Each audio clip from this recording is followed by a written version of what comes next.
Hello guys, welcome to Fanfic Dojo. We are back with our new fanfic, which is What If Naruto Fell in Love with Haku Part 1. And if you enjoy this fanfic, then please press the like button and please subscribe to the channel. It motivates me to upload more fanfic like these for you all. Now let's start the fanfic. Well then, let's begin our introductions. Began Kakashi, surveying his three potential pupils. We shall tell each other of our likes, dislikes, and dreams for the future to get to know each other better. I'll start first. My name is Hatake Kakashi. My likes are, my dislikes are. I have no dreams. Sakura sweat dropped. What kind of introduction was that? She got the impression that this guy really didn't take them seriously. Hell, he hadn't even arrived on time. He pointed at her and informed her it was her turn. I'm Haruno Sakura, she exclaimed brightly. My likes are. Her gaze trailed over to Sasuke and she began giggling. My dreams for the future. She repeated what she did before. She then looked over at Naruto and scowled. I hate Ino Pig, annoying people, and Naruto Baka. Naruto scowled at that, but his face returned to the blank stare he had maintained previously. It seemed the kid was off in his own little world. Kakashi then motioned for Sasuke to go. My name is Uchiha Sasuke. My likes are training and learning my clan jutsu. My dislikes are idiots and fangirls. My dream, more like an ambition, is to kill a certain man and revive my clan. Sakura gazed at him with hearts in her eyes. He was so cool. Last is you, blonde. My name is Uzumaki Naruto. My likes are learning new jutsu, training, and eating ramen. My dislikes are people who are blindly prejudiced, and my dreams, well, I don't have any yet. Kakashi raised his eyebrow at the demure boy. No dreams. Usually kids hollered arrogantly about how they would become tons of stuff at this age. Naruto shrugged at the look he was being given by his sensei. What? I'm just 12. I've got plenty of time to think about what I want to do. Right. Well, better conclude this meeting. Kakashi informed them of the survival test and warned them not to eat breakfast. The next day at 10 in the morning found the three waiting grumpily for their sensei, who was 3 hours late. Naruto had brought a bento box with him that had already been half finished and finished the rest of it during the wait for their sensei. The other two wouldn't know it, but Naruto was the most irritated with their sensei. Why had the man demanded they come at 7 in the morning if he wasn't going to show for another 3 hours? All three of them honestly had better things to do than wait around for a no-show for 3 hours. If not for the fact that their sensei was essentially their superior officer and they were bound to obey the word of their teacher ever since proudly taking their headbands, they would have left. Did their sensei even take his duties seriously? Yo! Came Kakashi's voice as he shunshined in front of the three angry students. His patented eye smile on his face as he waved with his right hand. Sorry for being late, I got lost on the road to life. You're late, shouted Sakura, angry at having waited for their tardy sensei for 3 hours. Sasuke made an angry noise as well. Naruto decided to let his anger show. Forget being in trouble. So far this man was pushing the limits of his respect for his teacher. He was so used to being punctual that this change was unacceptable for him. Is this going to be the norm every day, you being late for 3 hours? Snarled Naruto. This was the second time this man had done this. He had been 3 hours late to pick them up from their class. Because I swear, after I pass this test of yours, I'll be sure to train under you and learn everything you know so I can become strong enough to beat your ass for all the times you will be tardy. Kakashi's sweat dropped as he noticed Sakura and Sasuke nod in agreement. Their angry features mirroring Naruto's own. Well, thought Kakashi, observing this temporary change in dynamics. At least they're getting closer to work as a team. Though, it's better if they don't work together for the sole purpose of beating the crap out of me in the future. Kakashi then had a devious thought. Perhaps he could get some fun out of this exercise at the expense of his little rugrats. Oh yes, this would be good. What's the matter, Naruto? Began Kakashi casually. Naruto looked ready to yell something else. Upset about not being able to spend more time with your little girlfriend? Naruto jumped at that. His eyes widened in shock as his mouth hung agape. Sakura and even Sasuke turned to Naruto in surprise. Naruto, the dead last, had a girlfriend. They both wondered if this was some trick by Kakashi, but the look of shock on Naruto's face said otherwise. Sakura shook her head in disbelief. Oh please, what girl would? She began before she was cut off. How did? When did? I mean, Naruto scrunched up his face in anger. Fuck. I can't let this happen. I mean, I don't have a girlfriend. He had said it calmly enough, but the fact his words had been jumbled in the beginning proved to be his downfall. He gazed at his teammates to find their looks of disbelief and turned to his teacher to find the man grinning cheekily. Naruto scowled at him. That's not what I saw this morning when I spied your apartment, said Kakashi, grinning through his mask. I see she was nice enough to make a meal for you this morning, which you have clearly eaten. Nice to see that one of my students liked disobeying my instructions. Naruto snorted and folded his arms in defiance. If you want me to start listening to you, then you should make it here at a more prudent time. He did not feel the least bit sorry for what he did. Not anymore. He may have felt guilty when she brought him a meal and asked to eat with him in his apartment, but now he was kicking himself for being hesitant to eat it and for rushing through it quickly after telling her he had to be at training ground 7 at exactly 7 this morning. Why were you spying on me? Naruto asked, changing the subject, gazing at Kakashi suspiciously. You misunderstand, said Kakashi as he shrugged. I spied on all three of you this morning. What? Shouted Sakura, horrified. Sasuke was now gazing at Kakashi with suspicion as well.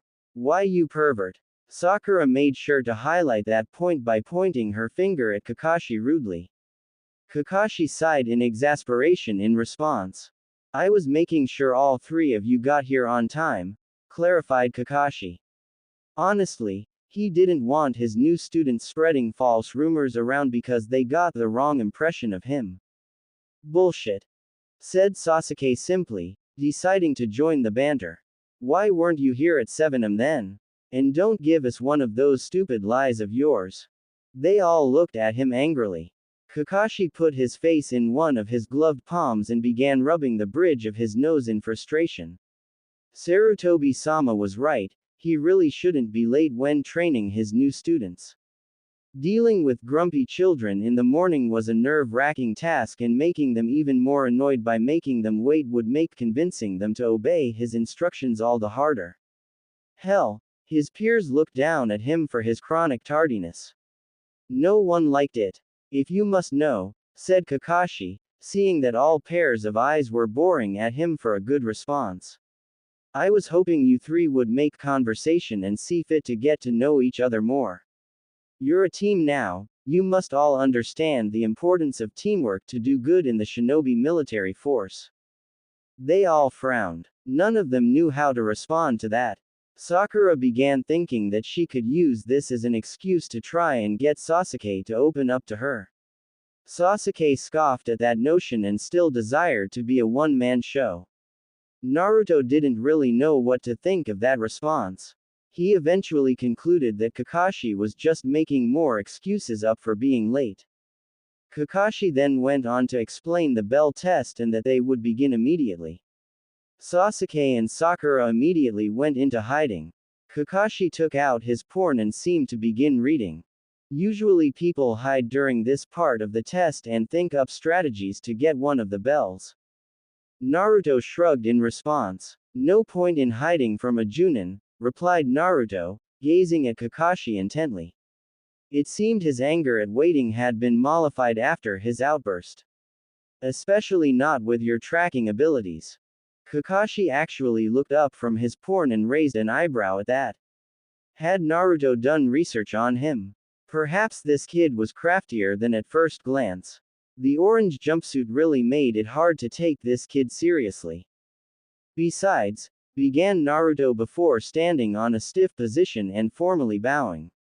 He stood back up. Kakashi's eyebrows rose even further in confusion. I wanted to thank you for looking out for me as a kid after they left, Kakashi-sensei. Kakashi stared at Naruto in surprise. If not for his mask, he would have been gaping. How had he known? Naruto seemed to recognize this. I recognized your chakra signature from one of those times when you helped me, clarified Naruto, answering the unasked question. I actually recognized it when you walked into the classroom yesterday. And yes, when you were at my apartment too. It's why I was so tense around her earlier this morning. I thought you were coming to pick me up personally. That explains the anger, thought Kakashi. He shouldn't have been surprised when he thought more about it. Naruto was an Uzumaki. Every single one of them excelled at chakra detection. He's obviously been honing his skills, poor kid. Naruto made a fighting stance. Kakashi continued to read his book. Playing mind games on his opponent would cause them to make slip-ups more often than not. Instead of attacking, as Kakashi expected, Naruto dashed off into the forest towards Sakura and Sasuke.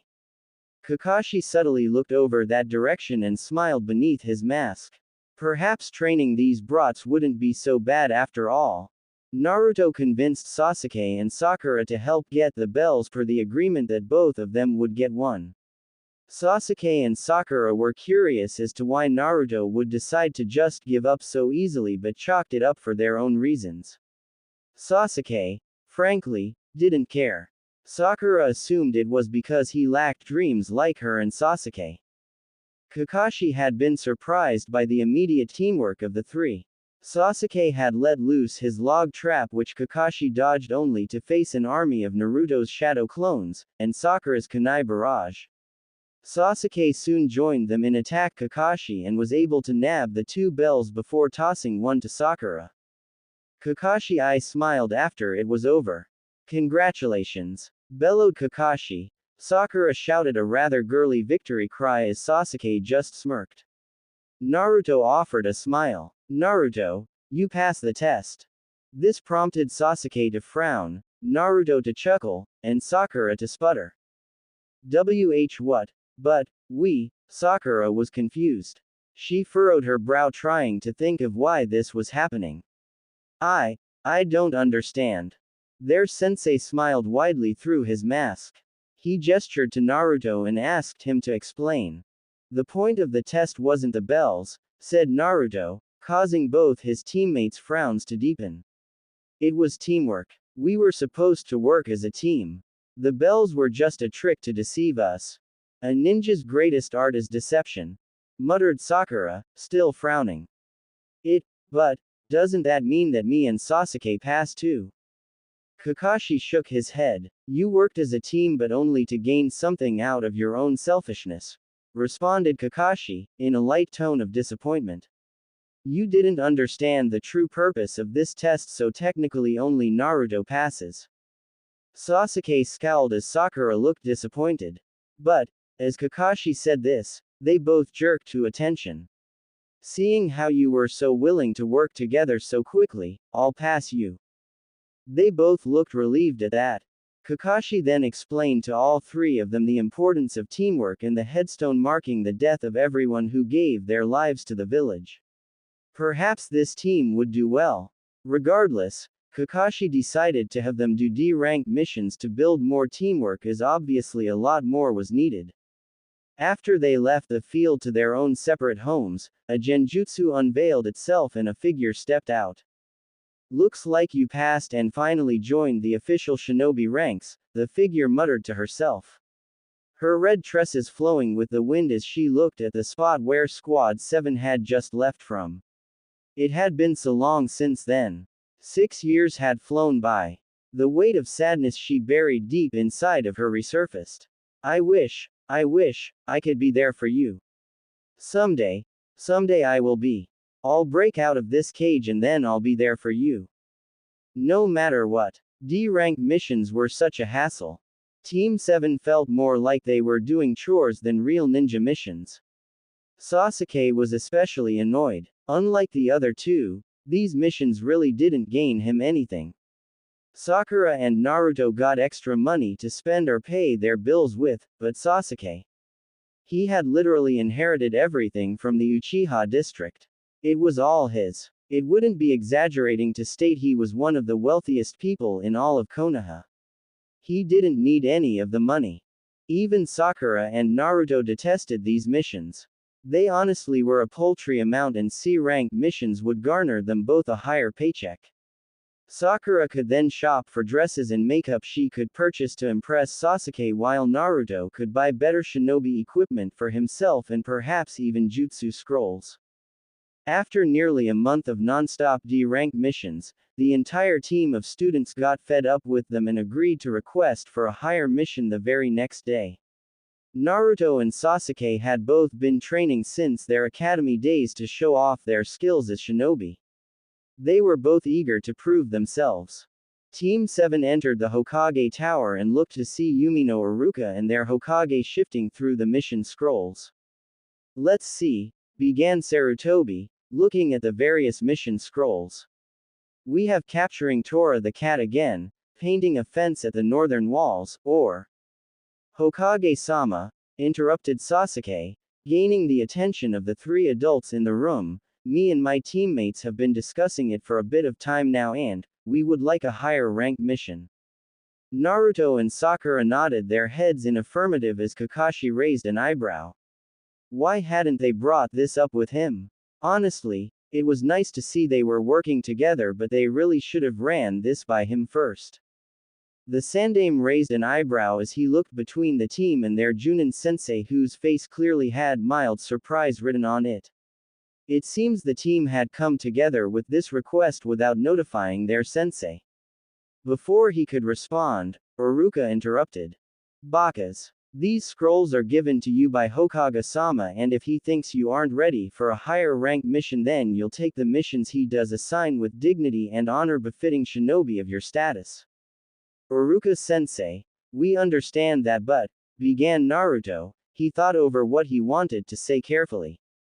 "We've been doing D-rank missions for almost a month now, and we all would like to prove ourselves.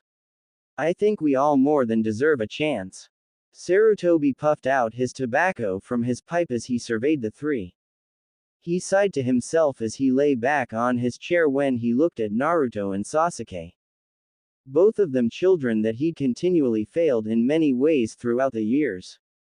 Both had to grow up alone because he'd failed to act at the right time and exert his authority as the Hokage of his village. He had never been able to forgive himself for not providing enough for either of his charges. He had never forgiven the council for not allowing him to provide extra care for either child when they were growing up. Their prejudice had never changed in the past 12 years regarding both of them. They had overruled his every decision regarding the caretaking of the two. Perhaps some time away from the village would be good for them. He knew they both had the thirst to prove themselves to the village due to their own traumas growing up. "Very well, I actually have just the mission for you." Iruka looked in surprise at the Hokage as he chucked the mission scroll at Kakashi. "Come in, Tazuna." A mildly drunk man came into the Hokage office. "These are the brats who are supposed to protect me," commented Tazuna rudely, peering at the genin assigned for his protection. "They don't look like much. Especially that short blonde kid." Tazuna emphasized his point by rudely pointing at Naruto. Naruto merely scowled and folded his arms in response. Sakura and Sasuke mirrored his visage, having been insulted as well. Sarutobi raised an eyebrow. "Now Tazuna-san, I understand that you're a visitor here and aren't familiar with our customs," said Sarutobi, puffing out some tobacco from his pipe. "But refrain from insulting my shinobi. It was me who gave them the mission, and I will not tolerate you insulting them or the trust I've placed in them to complete this mission." Team 7 proceeded to smirk at Tazuna. All three of them felt a bit of pride at their Hokage's words as well. All three decided then to do their best in completing this mission for their Hokage. Sputtered Tazuna. He tried shaking the drunkenness from his system. He felt every bit as stupid as he looked in front of everyone in the room now. His village was in desperate need of help and it seemed he had opened his big mouth where it really wasn't wanted. Sorry. Sarutobi merely nodded in response as Kakashi informed their team to get ready tomorrow at 10 am to leave the village and to get the necessary supplies. They trekked outside the gates of Konoha sedately toward the direction of the Land of Waves.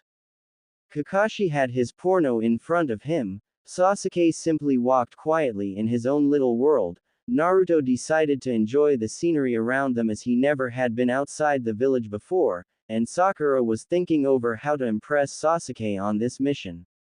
Tazuna was worried. He had hoped that by calling them brats yesterday, he could have got more professional and competent shinobi to help him as a guide. He'd feel immensely guilty if even one of these kids ended up dead because he was too poor to pay for a higher-ranked mission. As they were walking, they passed by a water puddle along the path. Naruto had sensed the 2 chakra signatures of foreign shinobi before even passing by the puddle. He had glanced at Kakashi to find that his face hadn't left the porn. Naruto knew for a fact that Kakashi had great tracking abilities and concluded that he was simply creating a false sense of security for the enemy shinobi. He subtly took out a kunai from his pouch and was ready to strike at a moment's notice. He was not disappointed. The 2 enemy ninja erupted from their hiding place and cut down Kakashi with their chains. Sakura screamed in horror, Sasuke tensed, Tazuna looked horrified, and Naruto struck. He quickly threw the kunai right at the heart of one of the enemies. The shinobi, dislodging the chain from the gauntlet so that he could strike next, was caught by surprise and wasn't able to avoid the attack. The kunai pierced his heart as blood seeped down from the wound. He fell over dead. Brother! Shouted the other one in surprise, looking at his dead brother in horrified shock. He glared at Naruto and was ready to attack him. Forgetting the mission to kill the bridge builder, he ran at Naruto in a blind fit of rage. Naruto was stunned. He hadn't expected his precise throw to actually kill his opponent. He was too shocked to prepare himself for the other member of the Demon Brothers' attack. However, Kaden, Gokaku no Jutsu, shouted Sasuke, releasing his great fireball technique on the unsuspecting ninja. The other demon brother's gaze turned to Sasuke as his eyes widened in shock. He was too slow to avoid the giant fireball and screamed in horror as he was burned by the attack.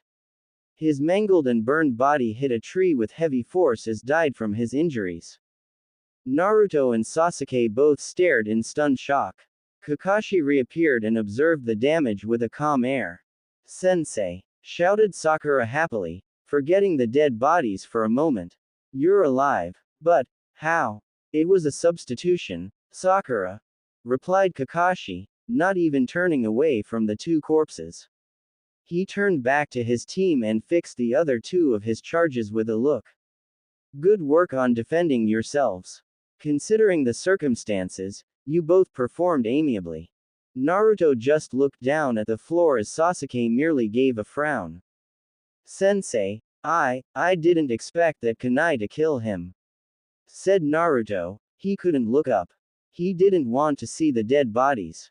I'm sorry Kakashi-sensei, I was just trying to defend myself but... Was he a monster now like the villagers said?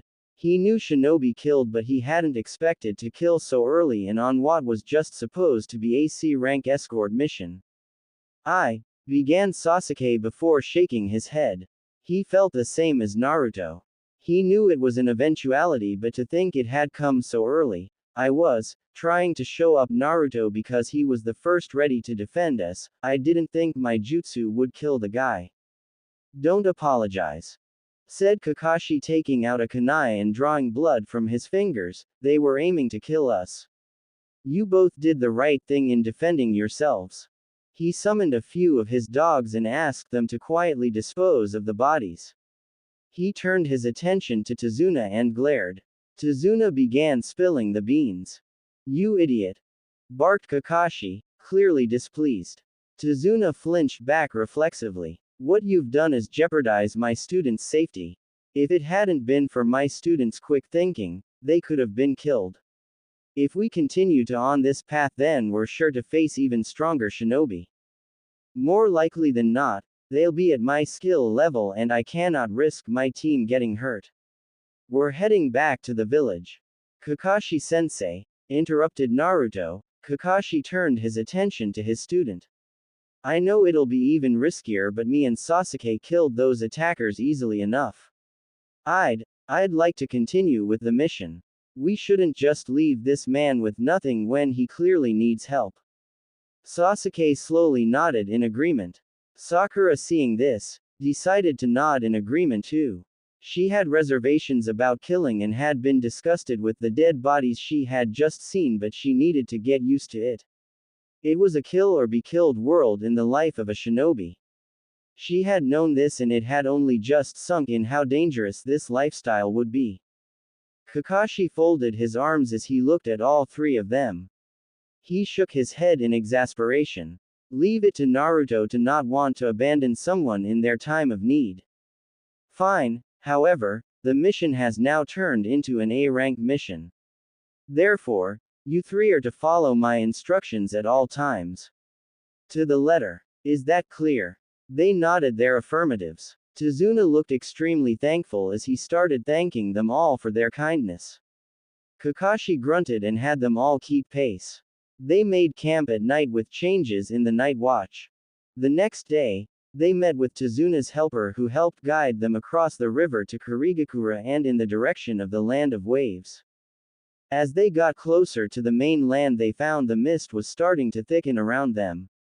Someone's here. A Junin, from what I'm sensing, spoke Naruto, becoming rigid immediately.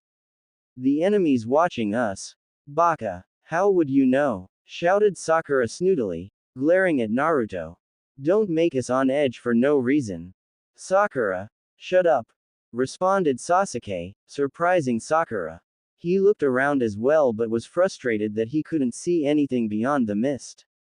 Naruto was the first besides Sensei to know that those other two shinobi were going to attack us. He clearly has a better range of sensing chakra than we do.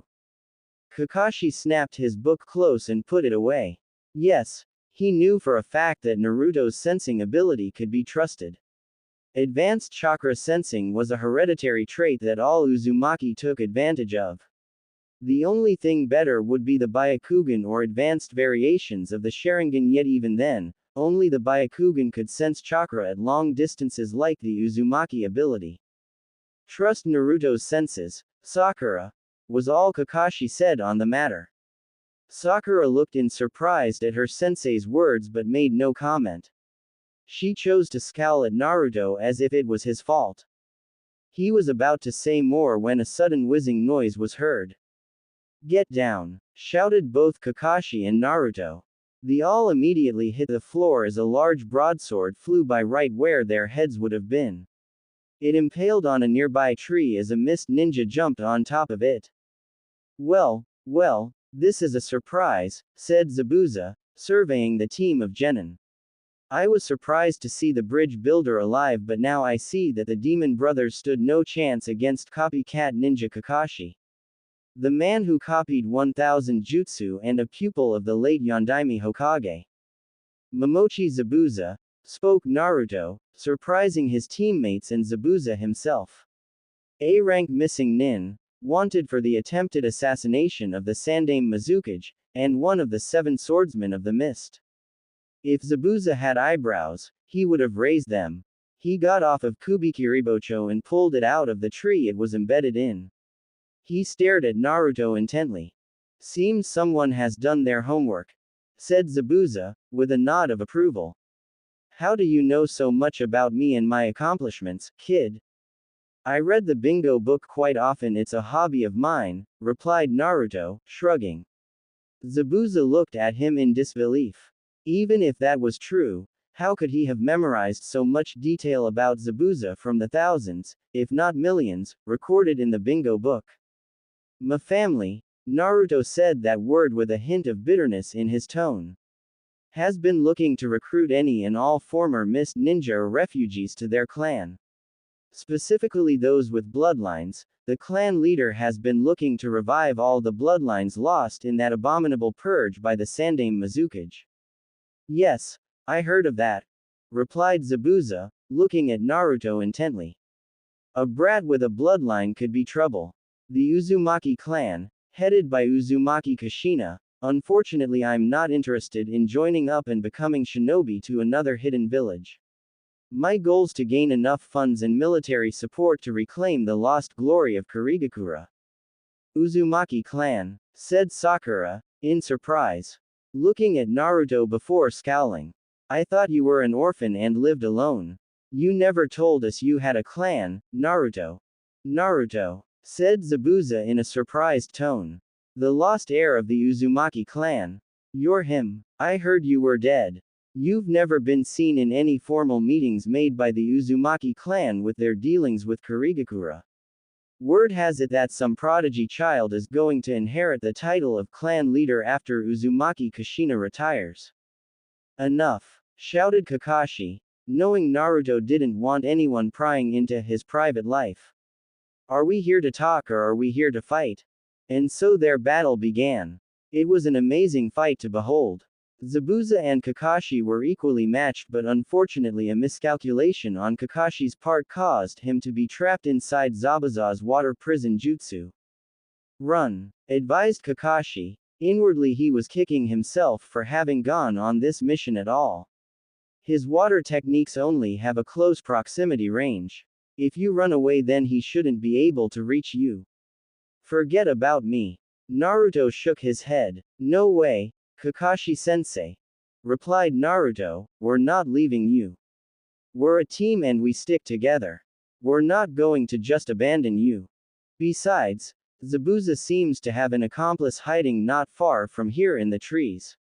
If we leave, we'll only be falling for his trap. Kakashi mentally kicked himself once again. What had he done? His students were in danger and it was all his fault. How could he have been so stupid and careless? Quite arrogant of you, don't you think? Spoke Zabuza, gaining Naruto's attention. Sasuke drew out a kunai and tensed. Sakura was clearly scared shitless at the current predicament. Naruto stared stonily at Zabuza. There is no way you can beat me in battle. Your sensei has already failed and is trapped. You kids should just surrender. We don't have to beat you, said Naruto bluntly, we just have to free sensei. You can't fight us effectively with one hand needed to keep that prison secure. You're handicapped. Zabuza laughed openly at that.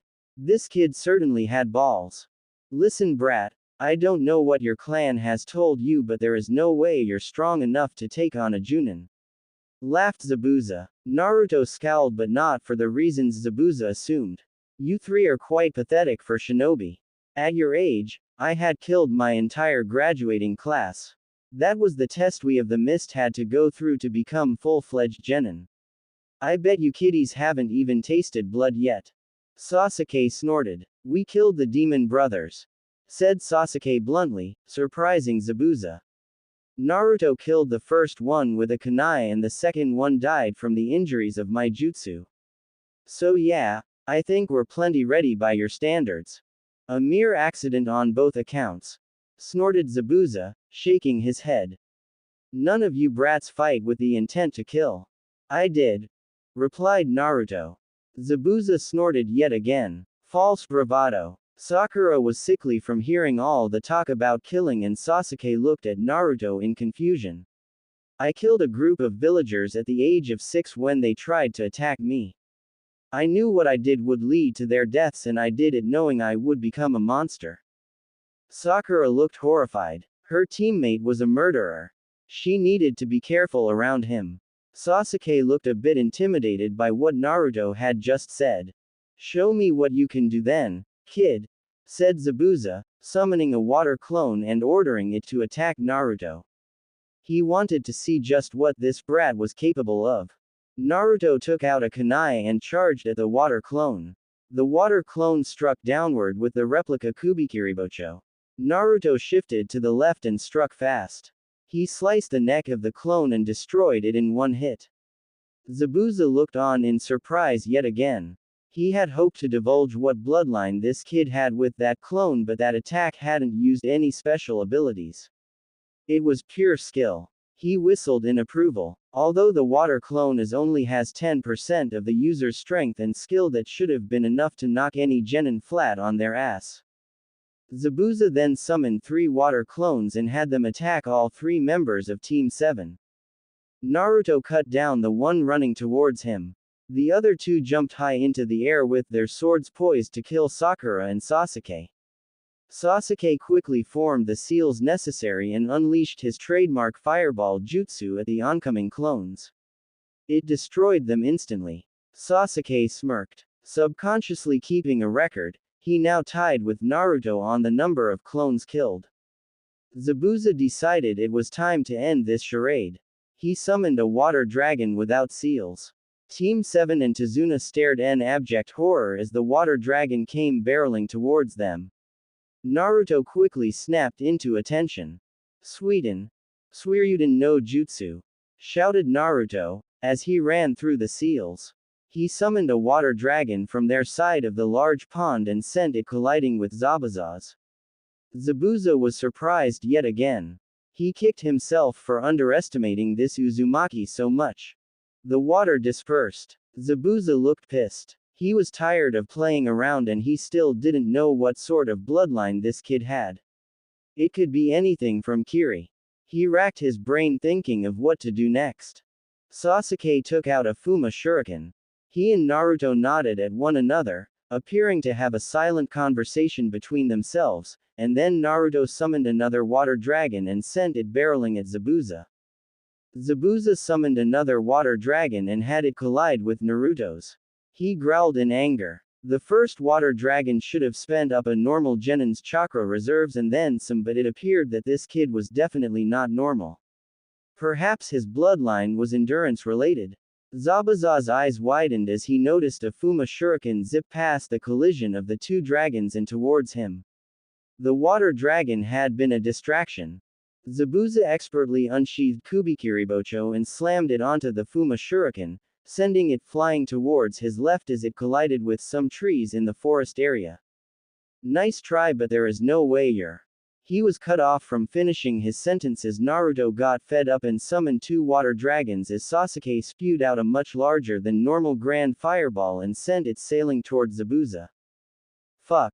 Shouted Zabuza, quickly letting go of Kakashi's water prison and diving into the water to avoid those 3 devastating jutsus.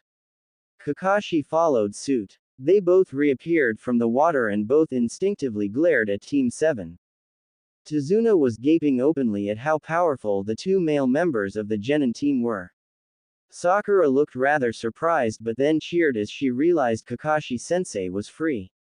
Naruto had the humbleness to look sheepish as Sasuke just did his patented smirk. The battle between Kakashi and Zabuza recommenced.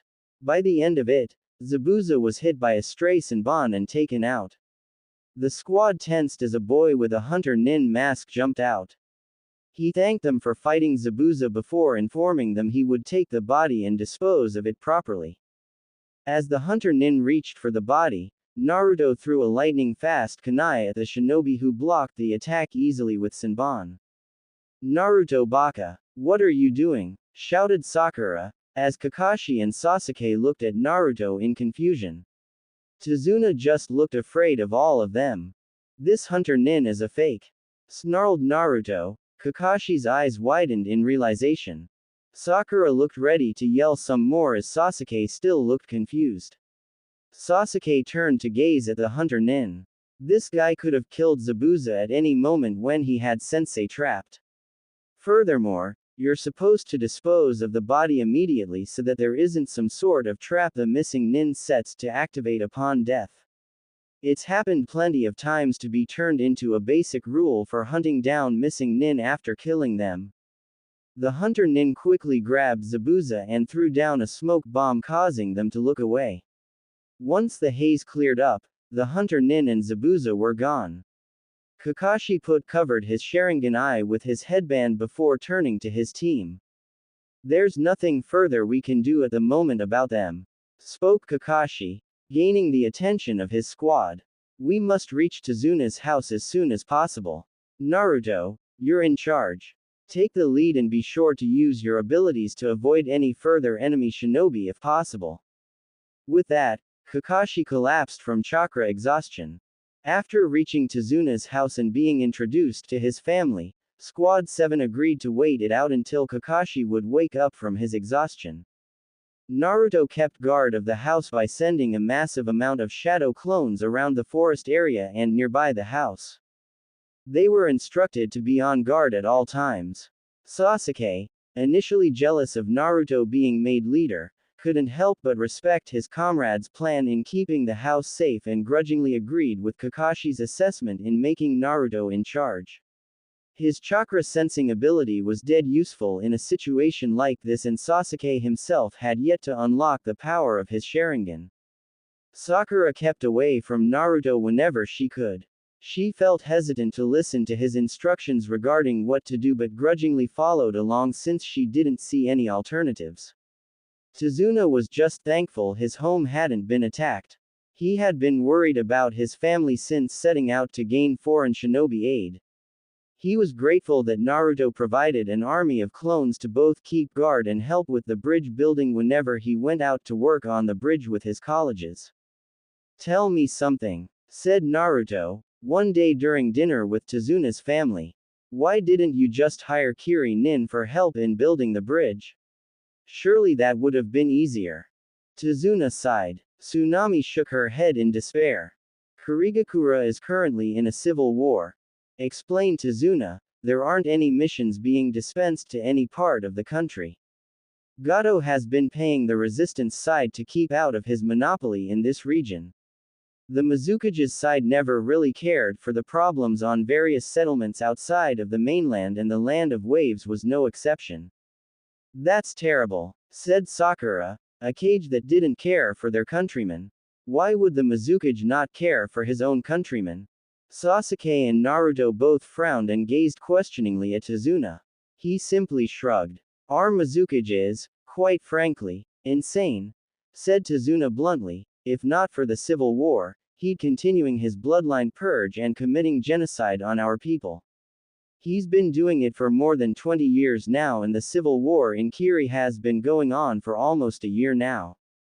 Sakura looked disgusted. That entire situation sounded abhorrent to her. This Mizukage was clearly a monster. Her two teammates shared similar looks. A few days later, Kakashi awoke. After congratulating Naruto on his fantastic performance as leader of the squad, especially under the circumstances, he ordered his team to follow him to the forest for some training. Despite not having fully recovered, he needed to train his team to be better prepared for their next inevitable encounter with the demon of the hidden mist. "All right, we know that Zabuza and his friend will be back and we need to be prepared for it," spoke Kakashi, as he threw down 3 kunai at the feet of his students. He began his lecture on tree walking and set them to the task of trying to climb their respective trees. He watched from his own tree perch to see their progress. Sakura went first and had managed to get to the top. Kakashi nodded in approval. "Good job, Sakura," said Kakashi. Sakura smiled brightly at the praise. "However, it seems you're able to climb the tree easily due to lack of much chakra within your system. Continue the exercise. This way, you'll build and grow your chakra reserves to become even stronger. I want you to do laps up and down the tree for the whole day." Sakura noticeably deflated at that but did as ordered. To Kakashi's complete surprise, Naruto walked up to his tree without difficulty and stood upside down on a large branch around the same comparative height as his and Sakura's branches. "You've done this before," Kakashi concluded. Naruto nodded in acknowledgement to the sort of question. "Well then, I suppose we can start you on the next exercise." Naruto shook his head in response. Kakashi frowned within his mask. "It couldn't be. I've mastered that exercise too, Kakashi-sensei," answered Naruto to Kakashi's unasked question. "I made sure to because of my rather large chakra reserves while growing up. It's what made me be able to perform the water dragon jutsu as quickly as I did." "What other jutsus do you know?" Kakashi asked curiously. He figured Naruto had studied some of the Uzumaki clan's water jutsus to have been able to perform them. The water clone, though it's useless ever since I learned my shadow clone jutsu, said Naruto, ticking off the jutsu he knew. Water dragon is the only other one besides those two. I haven't mastered much else since the D-rank missions took up so much of our time during the day. Kakashi nodded. It seemed his students would improve more by cutting back on the D-rank missions. The two noticed Sasuke furiously trying to reach the same height as Naruto and Sakura but putting too much chakra into his feet and making large holes every time he seemed to make some progress. Kakashi quickly walked down his tree and calmed Sasuke down, instructing him on how to perform the tree walking exercise correctly. Naruto followed him down soon after. Naruto, since there is nothing further I can teach you as far as chakra exercises at this point and time, began Kakashi, before taking out a piece of blank paper and handing it to Naruto. This is a chakra paper. It senses what element of chakra best suits you. Although I have a pretty good notion of what your elemental affinity is, I'd like you to put a little chakra into it to make sure we know what your element is. Naruto nodded and channeled some of his chakra into the piece of paper. Sasuke looked on jealously as Sakura was exerting herself to do as many laps as possible up and down the tree. The paper stayed blank. Kakashi raised an eyebrow in confusion. Naruto's face scrunched up in confusion. Sasuke hid his smirk as he started the tree climbing again. Naruto channeled more chakra into the paper. Again, nothing occurred. Naruto channeled significantly more chakra into the paper the third time. Yet nothing happened. Naruto frowned and looked down at the grass in disappointment. Kakashi was truly baffled by this. Every single living thing that used chakra had a composition that allowed them to favor a certain element and make those jutsus easier for them. Kakashi had assumed the paper would get wet and then he could instruct Naruto into learning some water jutsu, or if it was a different element then a different elemental jutsu. There had never been a case in recorded shinobi history in which a shinobi had no element. Kakashi sighed in a tone of resignation. He took the paper from Naruto, took out a pen from one of his pouches, and started writing on it. Here, said Kakashi, handing Naruto the piece of paper. I've written instructions on how to perform the Shunshin no Jutsu. Nearly every shinobi alive desires to learn this technique since it makes moving around a lot faster either for practical or leisurely purposes.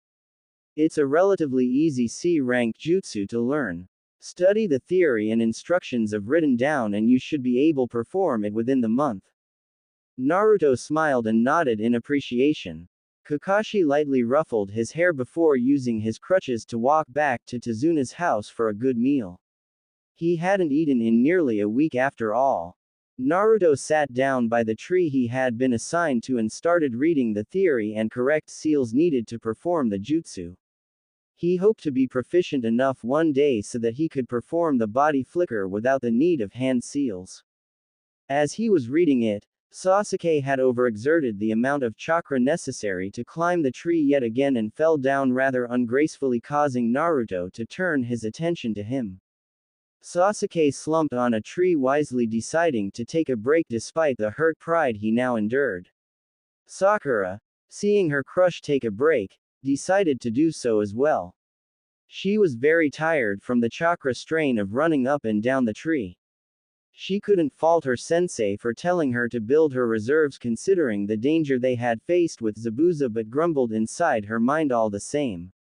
Better watch out, Uzumaki, growled Sasuke, looking at Naruto in jealousy. Once I unlock my Sharingan, I'll just copy that technique from you and learn it easily. Naruto shrugged in response. Okay, feel free. That was not the reaction that Sasuke was expecting. He shot Naruto a confused look. Naruto looked up from his parchment and decided to clarify. We're shinobi and more importantly, we're a team, began Naruto, explaining his reasoning. It's a dangerous world we live in. If there's a chance your life is saved somehow by using one of the techniques you copied from me, then I won't complain. Sasuke was stunned. Sakura looked up in surprise too. Perhaps she had incorrectly judged him.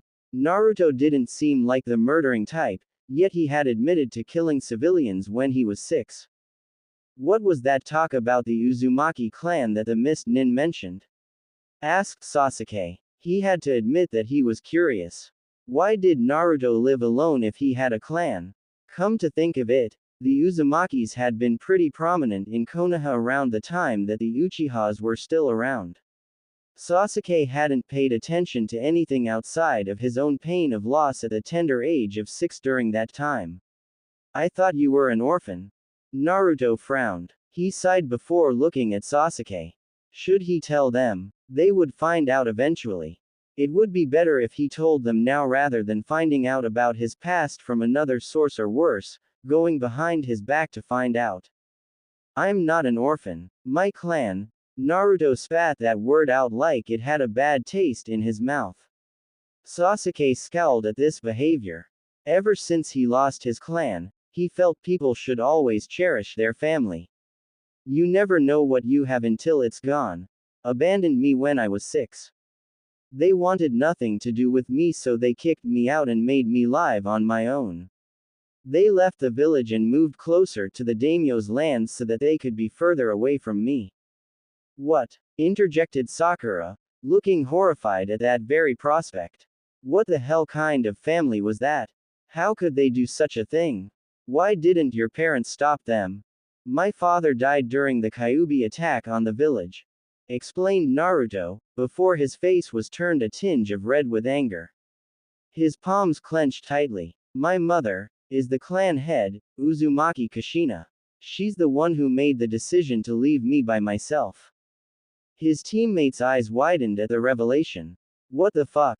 Thought Sasuke, disgusted with this new information. He had always expected clans to unconditionally love their family. At least, that's how the Uchiha had always been from his experiences. What sort of clan abandoned a 6-year-old kid?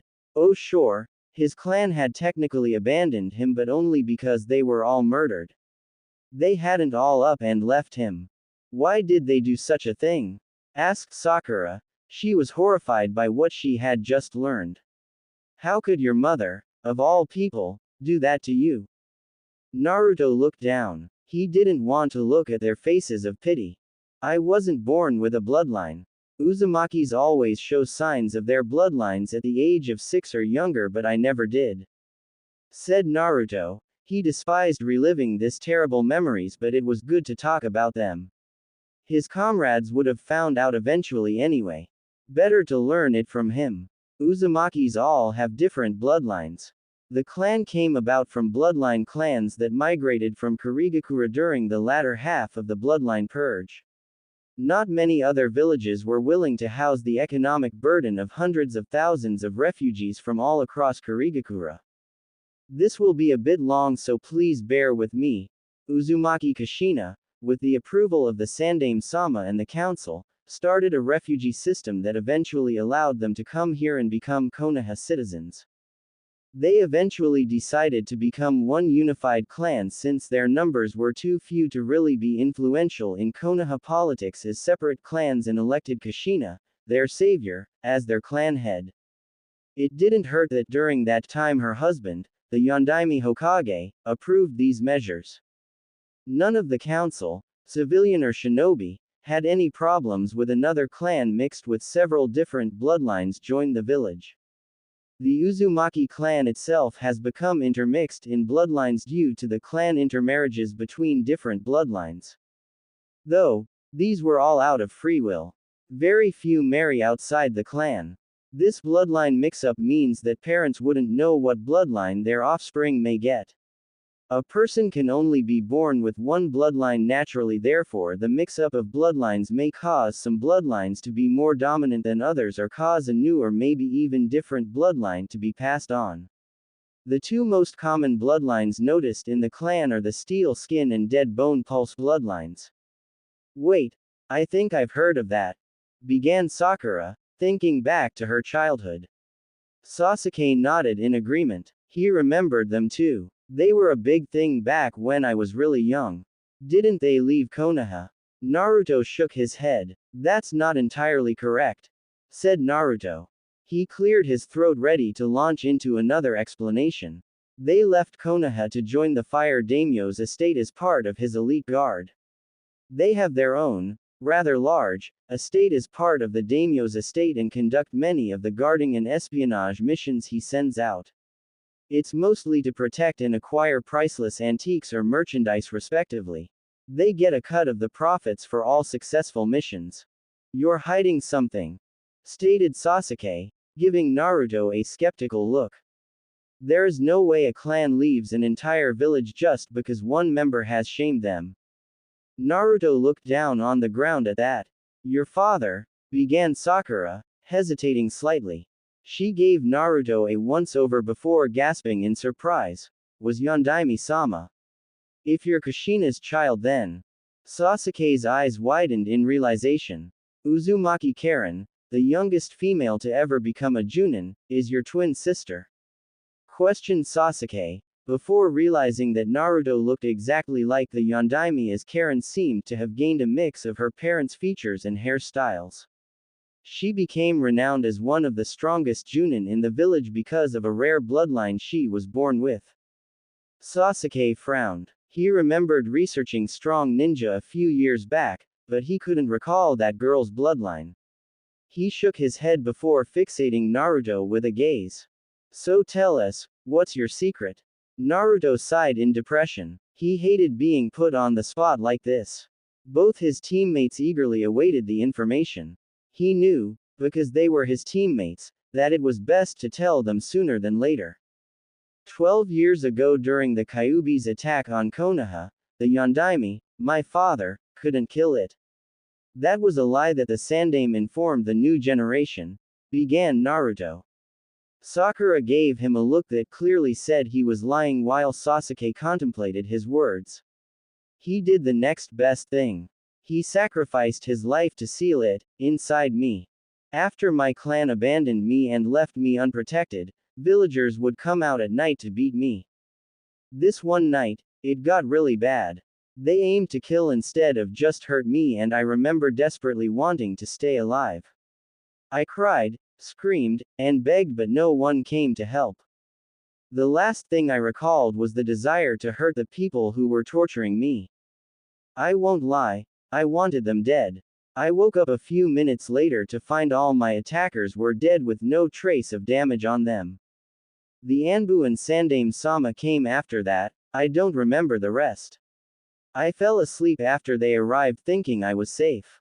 I know that after that, I was never attacked again because Sandaime-sama had Anbu routinely guard me 24/7 after that event. The reason I didn't react much to killing was because I occasionally dream of that night and waking up to find those dead bodies, knowing there is a demon inside of me that caused it. He looked to see his teammates' reactions. Sasuke looked surprisingly remorse. Sakura, however, looked disgusted. Naruto held back his sadness. He had come to expect one or both his teammates would hate him after telling them the whole truth. At least one was better than nothing. Naruto, said Sakura softly, interrupting his musings. Please stand up.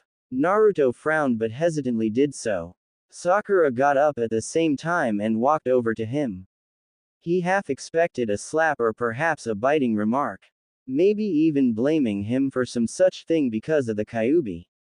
Instead, she gave him a tight hug. He froze at the contact. Nobody but his lover had ever intimately touched him like that. When she let go, he could see tears from her cheeks. He gave her a confused look. I'm sorry, she told him sincerely, surprising him yet again. I had no idea. I thought you were just a bad kid, which was why I listened to my parents. I had no idea you had such a rough life, or the village's blind prejudice to you. I never questioned how everyone seemed to unanimously hate you except the Sandaime. So, I'm sorry. He didn't really know what to say. I forgive you. She smiled at that before returning to sit by her tree.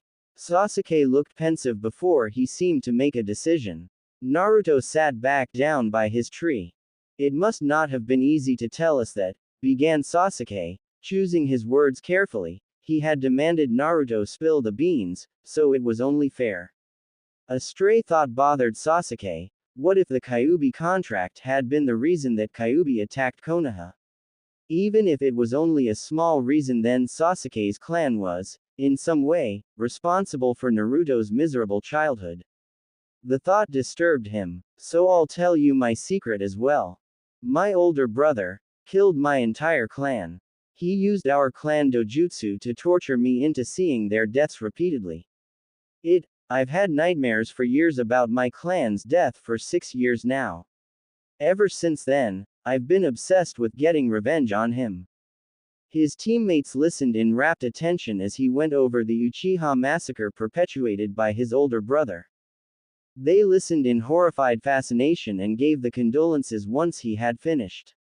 Sasuke, surprisingly, felt the pain ease slightly. He had never before discussed it with anyone and hadn't realized how much he had bottled it up. He knew they would never fully understand his pain like he did, but having talked about it did relieve the stress he felt in his heart.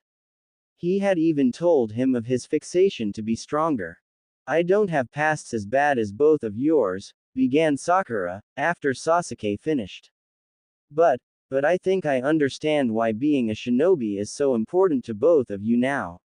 I'm going to ask Kakashi-sensei for more training after this.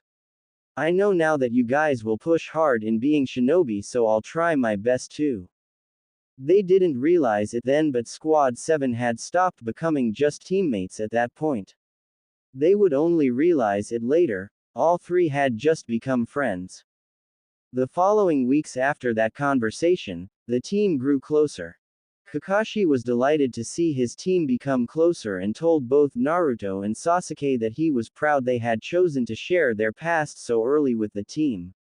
They had beamed at the praise, and Kakashi went on to instruct Sakura and Sasuke on water walking.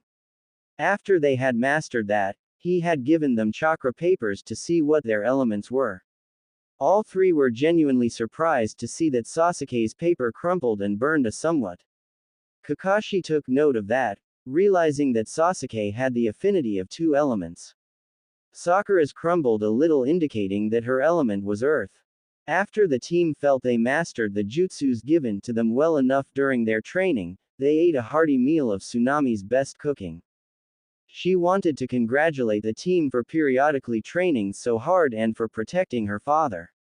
The fact stayed after finding out the true difficulty of the mission was a godsend to her.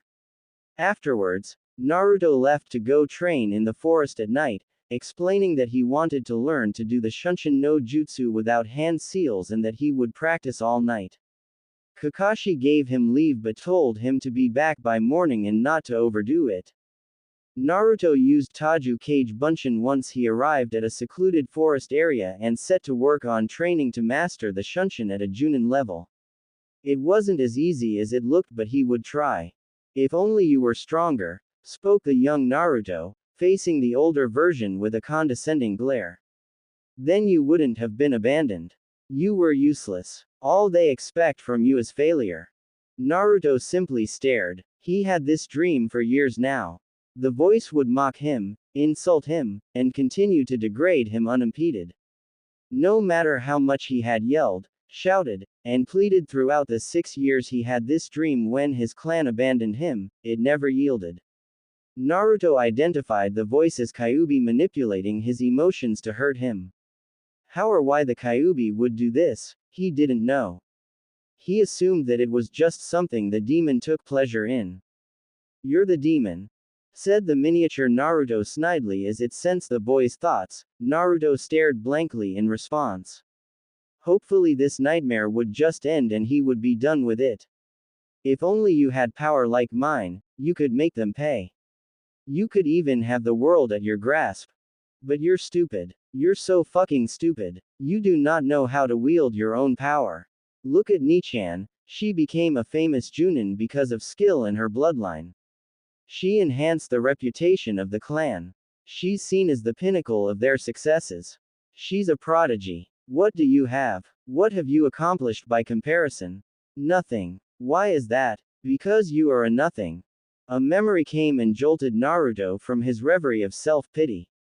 No, he would not be an emo or act like the world owed him something. No, she had been right.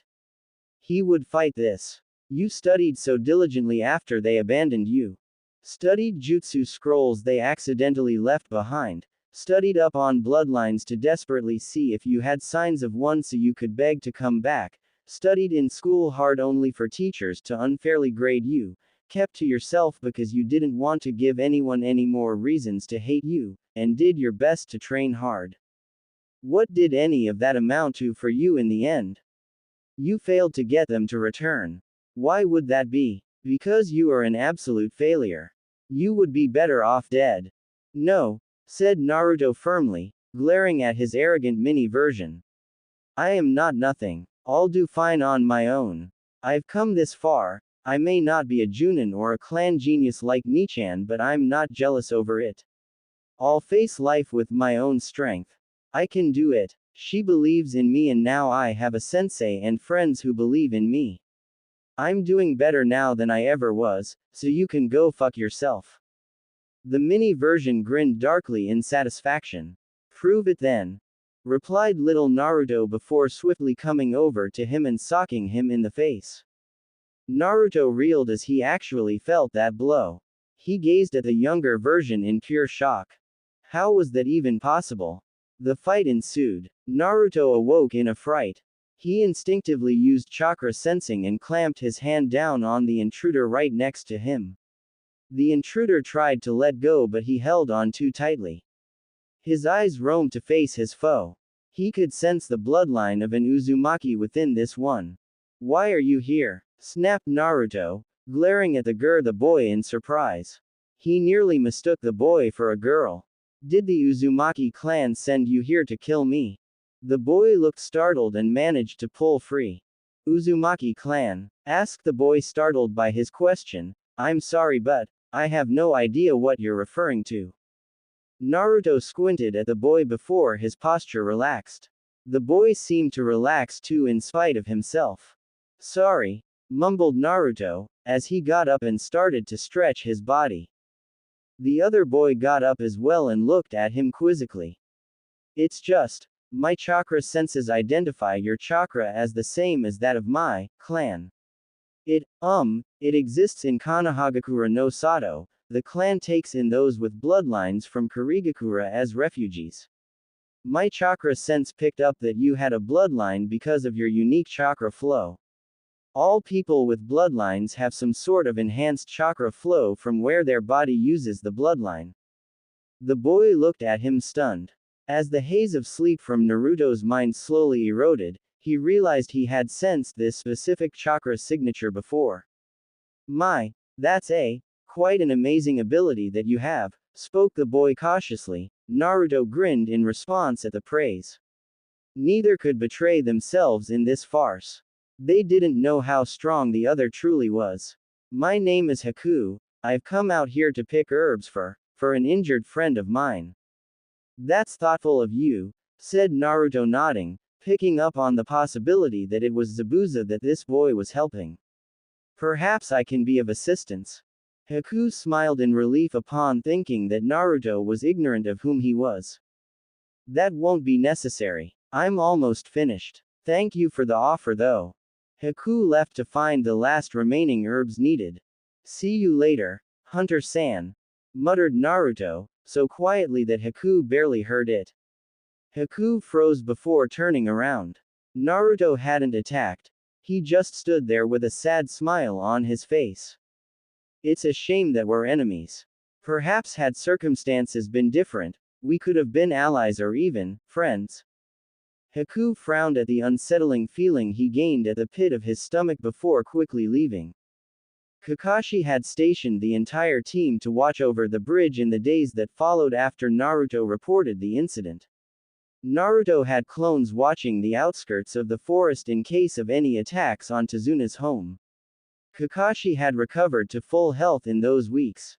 On one particular day, the mist had grown heavier than usual and Kakashi instructed the workers to vacate the premises because he was certain there would be an oncoming attack. Upon meeting a healthy Zabuza and the supposed hunter Nin Haku, a battle ensued. Kakashi faced Zabuza head-on as he instructed Sakura to protect the bridge builder and Naruto to back up Sasuke. Sasuke was matching Haku's Senbon with ease.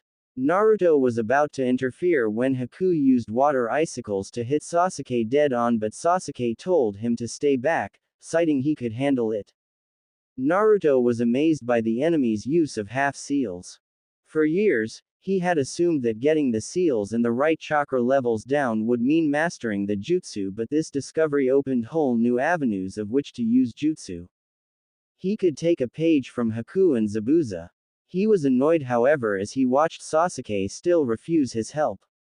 Naruto, somewhat frustrated, bit back a snarky comment and watched impatiently. He knew Sasuke wanted to prove himself because of his brother instilling him with an inferiority complex, but Naruto preferred a live friend to a dead one. He was one step away from coming in to smash Haku with his fist. Sakura, fortunately, couldn't see the battle, otherwise she would have been just as worried. When the dome of ice formed, Naruto snapped into attention. He summoned 2 cage bunchins and left them outside the dome as he jumped high into the air, used the necessary hand seals, and blew out a grand fireball jutsu at one of the mirrors. It hit the ice mirror dead on, but Naruto gaped as he noticed that the ice mirror slowly changed back to its original shape. He tried throwing fireballs again and again as his body neared the mirror. It kept fixing itself, and Naruto summoned a heavy dose of his chakra to throw out the largest and strongest fireball he could at the crystal ice mirrors. He groaned in frustration as he noticed that the melted fixed themselves back up. Sasuke was beginning to resemble a human pincushion and didn't have enough energy to get out in time. He watched helplessly as his body was ready to smack into one of the mirrors. As he closed in on it, he shut his eyes for the inevitable impact, but to his shock, he felt a splash of water as he careened right through the mirror. Naruto looked behind him to see Haku throw Senbon at his back, paralyzing his movements, and making him crash down at the center near Sasuke in a heap. He got up quickly, gritting his teeth at the pain. I need to keep focus. Falling unconscious here will only put both of us in jeopardy.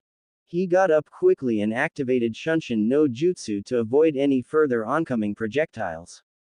He wasn't fast enough to get out of the ice prison, but he was able to protect Sasuke from any further Senbon attacks by blocking them with kunai. Sasuke, quickly getting the hint, started throwing fireballs at the mirrors. Haku didn't risk coming out of the mirrors anymore for fear of Naruto's speed catching up to him. He's toying with us, muttered Naruto, blocking more projectiles. Sasuke listened carefully while shooting fireballs at the mirrors in succession. He could easily have killed us by now. He's looking to incapacitate and avoid killing. He could have killed us already if he wanted to. Suddenly Sasuke became more adept at moving out of the way of projectiles. So much so that Naruto no longer had to focus on protecting him and sent his own fireballs at the ice crystals. Naruto noted the red eyes and tomos that Sasuke gained. Naruto simply pointed at his own cerulean eyes for Sasuke to understand the non-verbal communication. Sasuke grinned in response. He felt much more confident now, and having unlocked his Sharingan of all things in mid-battle was a huge bonus. They both set out to throw as many grand fireballs as possible at different mirrors to expend Haku's reserves. They knew a jutsu like this couldn't be kept up for too long, regardless of if this shinobi was or wasn't a Junin. They were guessing, but judging from the slowing movements, it seemed to be working. Suddenly, Haku, in an act of desperation, appeared on every mirror and threw Senbon from all of them. Their eyes widened as they both cursed. There was nothing they could do about the projectiles. They were both hit by the Senbon full force. They fell to the floor paralyzed. Haku, within the crystal ice mirrors, breathed deeply as he tried to conserve the remainder of his chakra. He was becoming dangerously close to losing all his chakra and entering the exhaustion state. He couldn't keep this up forever, but it seemed he didn't have to because they were both down for the count. Naruto got back up to his feet slowly and Sasuke staggered forth only a few moments later. Haku cursed. He well and truly cursed. It seemed that, despite his abject desire against it, he would need to kill them. Haku's stomach twisted in a knot.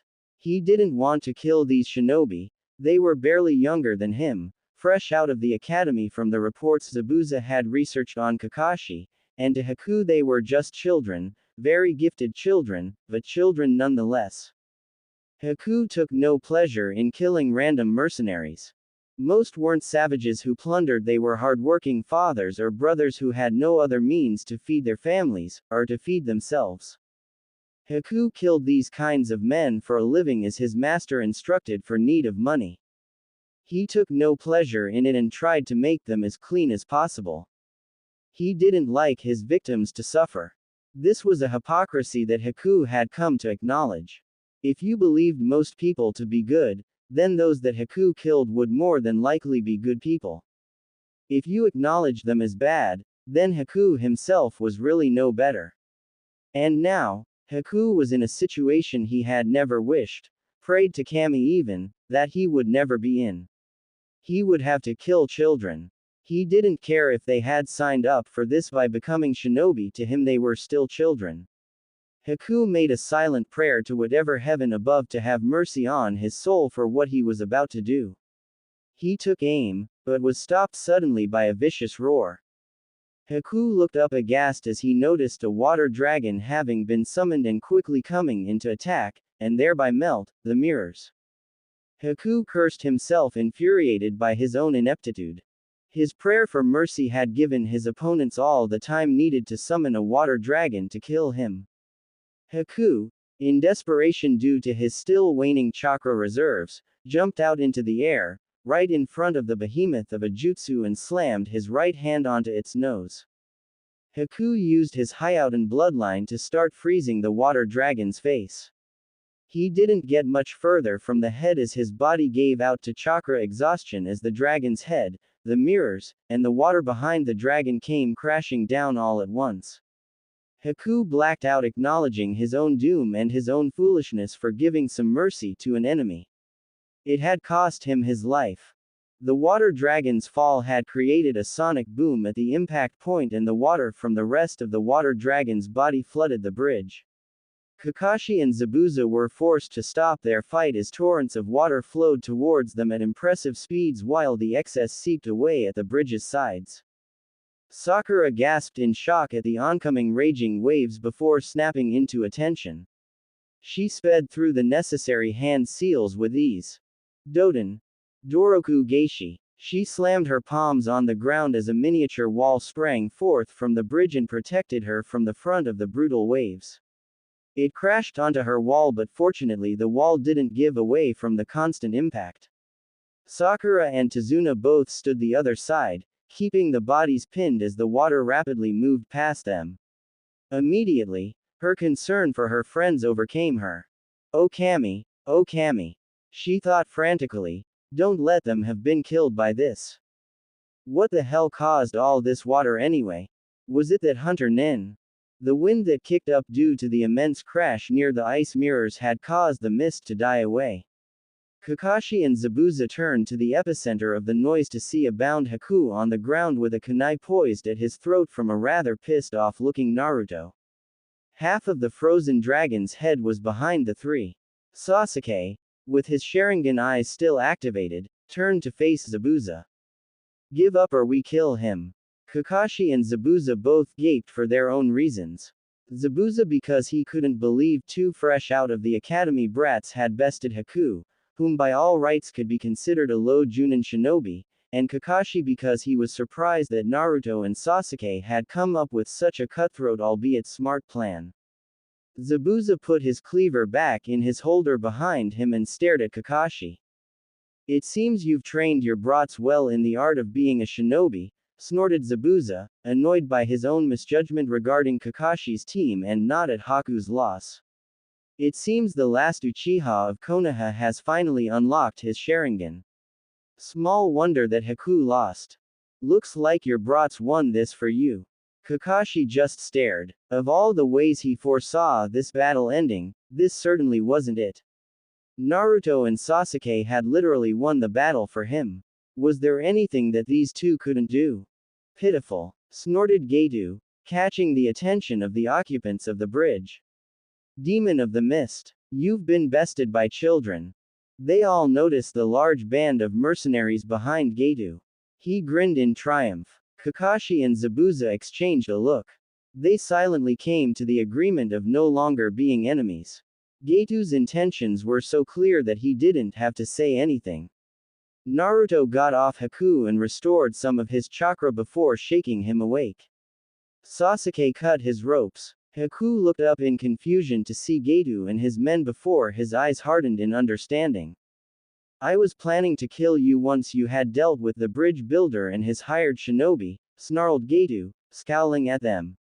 Sakura and Tazuna both moved away from the wall and rushed toward Kakashi's side.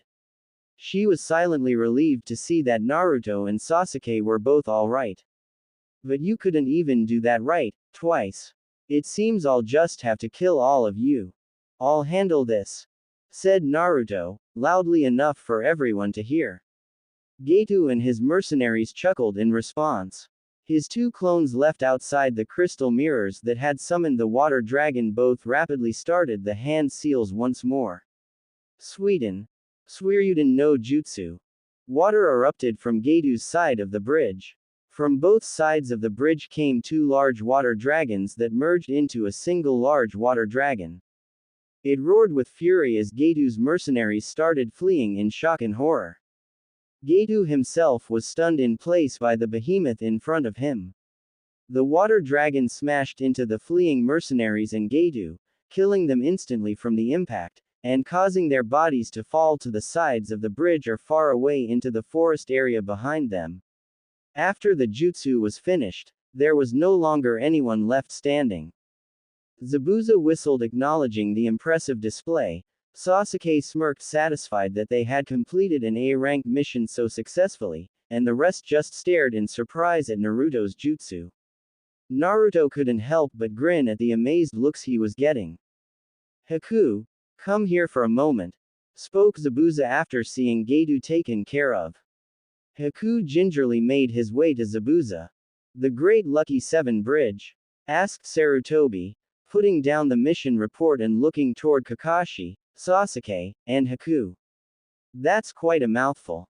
Kakashi shrugged in response. Naruto was too modest to allow them to name it solely after him, responded Kakashi, so they tried to think of a name to thank the entire squad, not the best of names though. Sarutobi shook his head bemused. Naruto and Sakura had left to go to their respective homes as Haku followed Kakashi to register himself as an official Konoha shinobi. Sasuke trailed behind saying that he needed to speak with the Hokage on a personal matter.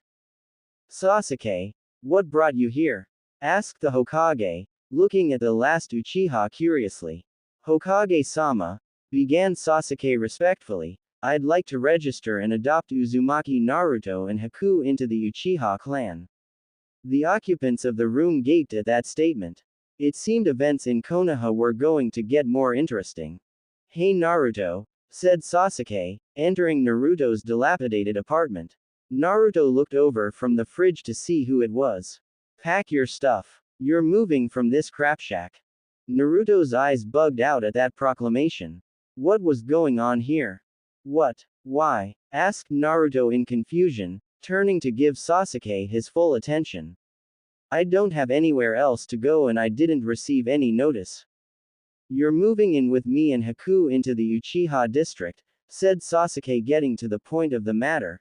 This place isn't fit to live in and I won't have a teammate being extorted into paying bills for this dump with his hard-earned money if I can provide a better living for free. Sasuke, you don't have to. Naruto did not desire to be pitied. He appreciated his friend's gesture of goodwill but Naruto could take care of himself. We'll be having a hearing in about a month's time about you becoming a member of the Uchiha clan, interrupted Sasuke smirking as Naruto gaped in surprise. Hopefully, if all goes well, you can become an official member and be removed from the Uzumaki clan. For God knows what reason, the Uzumaki clan still have you listed as a member even though you've been living off government stipends with no aid or help from that clan for 6 years now. I've already listed my clan advisors to argue that point as a reason for you officially being removed. Sasuke. Naruto didn't really know what to say at all the trouble that his friend was going through. Just for him, Naruto was overwhelmed with joy. Thank you. Later, Naruto's girlfriend helped with the packing to help Naruto move into the Uchiha district. Sasuke had a wonderful time getting to really know her. It certainly explained why Naruto kept it a secret and her attitude changes from what he knew of her. During the following weeks after the Wave Country incident, Squad 7 grew closer as a team. They would practice and share jutsus, test their individual taijutsu styles against each other, or just talk to each other. Kakashi would always arrive late, so all three decided to make the most of it. It was better than mindlessly waiting for 3 hours not bothering to even make conversation and simply straying into their own little worlds of thought. After all, how stupid could one be to do that every day? Pretty freaking dumb, they all agreed. All three hated waiting for Kakashi to show up on time, and since they couldn't convince the asshole to come during his scheduled time like any professional shinobi, they decided to spring traps on Kakashi. A few times, due to the disgruntled feelings over the constant D-rank missions they endured, they skipped out on waiting entirely and spent the days together for leisure activities ranging from studying new C-rank jutsus in the Konoha library to going to the movies. While this was insubordination, the three told Kakashi with a thinly veiled threat to report to the Hokage about his constant tardiness and how it was detrimental to the overall objective of teaching a team of adolescent shinobi. Sakura wisely pointed out that D-rank missions were meaningless in team building because each member of the team would be isolated in dealing with their particular section of whatever mission they were working on.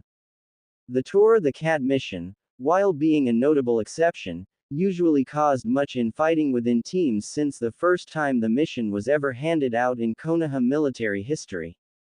Kakashi had no objections to the three spending time together and walking out on missions. While it looked poorly on their overall ability as shinobi officially, the three were acting together as a team and learning from each other. D-rank missions were made to cater to a bunch of lazy common folk who had argued vehemently with the bureaucracy over making changes so that they could exploit the military force of the village. The only aspect Kakashi cared about was teamwork. Even he was tired of being charged with constant D-rank missions. During one of their days out, they came across Konohamaru being accosted by a Suna nin with strange face paint on his face. Naruto hurriedly rushed in to help. "Hey!" bellowed Naruto in anger, "what the hell do you think you're doing?" "Back off!" snarled Kankuro in response to the angry genin before him. "I'm just teaching this kid some manners, he bumped into me without apologizing. Unhand him now or else I tell Hokage-sama that you've harmed his grandson." Naruto snarled back with vigor. "I don't think Suna is in a position for war considering the economic depression your people are in."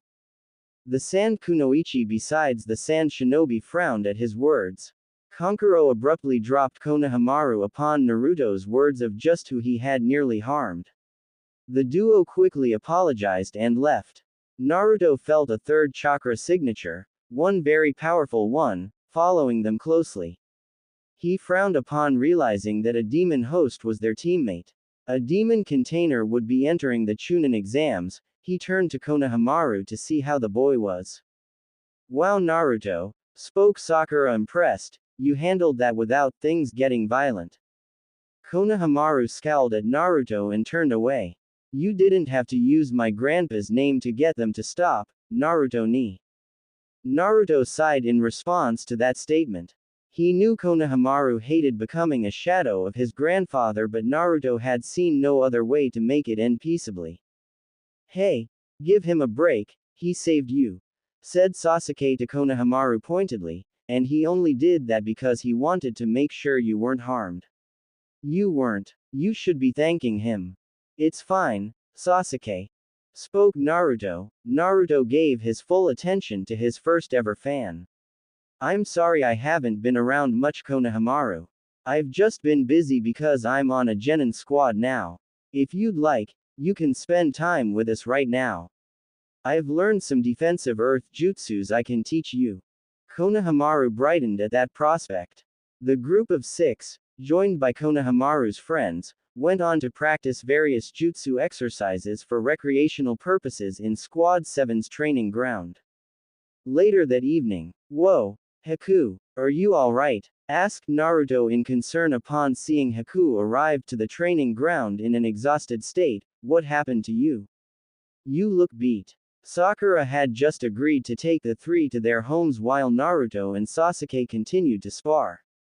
Sakura had been too tired to continue training, so she agreed to take each child to their respective homes and then go home herself. Naruto and Sasuke continued training while waiting for Haku to arrive as they had agreed. They had hoped to try training with the boy even further. "I guess training with you is out," said Sasuke jokingly, hoping to lighten the mood. His face took a more serious look. "What happened? You look ready to keel over." "I'll be fine," assured Haku as he sat down by the stumps. Naruto and Sasuke walked over to sit with him. "I had to undergo an examination for my abilities. Because of my bloodline's unique powers, they decided to test it as much as possible. Originally, it seemed that my powers would rank me as a high-level chunin, but, because of my medical knowledge, battle experience, and proficiency in my own variation of silent killing, they've classed me as a junin." Naruto whistled in applause as Sasuke gave his congratulations to their new friend. Haku smiled weakly at the praise. "It's not all good news," said Haku hesitantly. Naruto looked at him questioningly as Sasuke just gave him a look that said, "Out with it." Haku chuckled a little. "Before I could become a shinobi, I had to swear an oath to the will of fire." Haku grimaced at that. He looked at his 2 new friends and was relieved to see sympathetic looks and not scorn.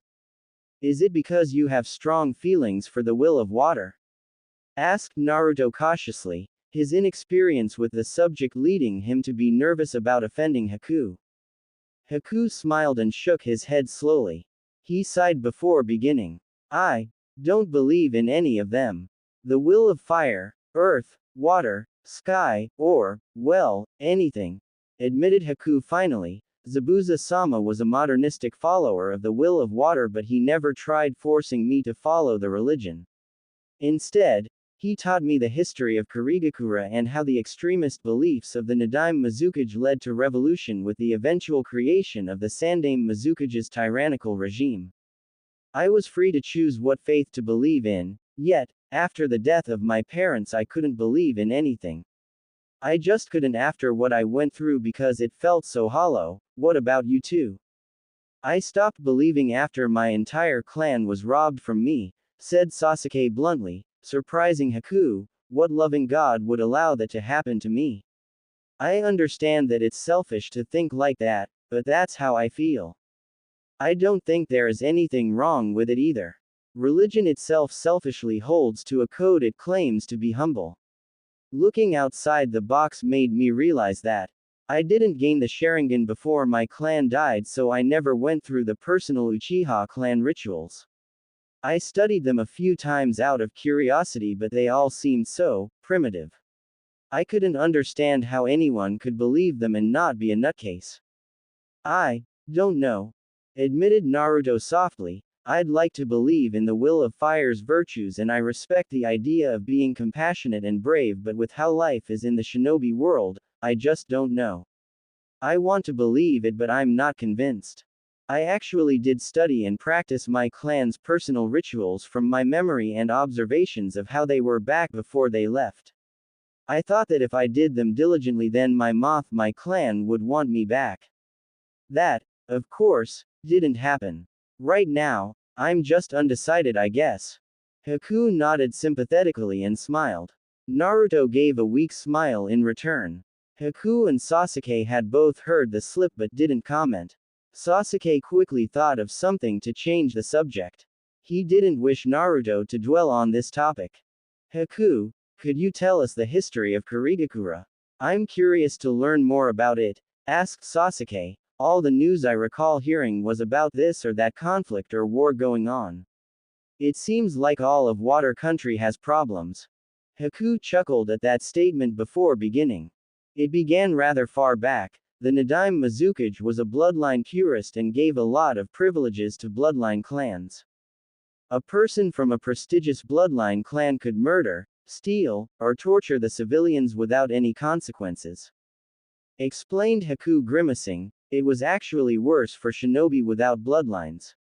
They were forced to participate in grueling death matches to toughen themselves, such as Zabuza-sama killing his entire graduating class, for just the entertainment of the clan heads. Children with bloodlines were exempt from such matches and automatically placed into squads without any real tests. Naruto and Sasuke looked disgusted by that. Naruto had always been kept in the dark regarding the bloodier and negative aspects of the old water clans. It was no surprise. The idea that the revolutionary fighters of the old Karigakura war being more than bloodthirsty monsters was a major no-no to maintain the image of the Uzumaki clan. As one can expect, dissent grew over time. Many bloody conflicts occurred and that caused the Nadaime to react with harsher laws to force the lowly common people into submission.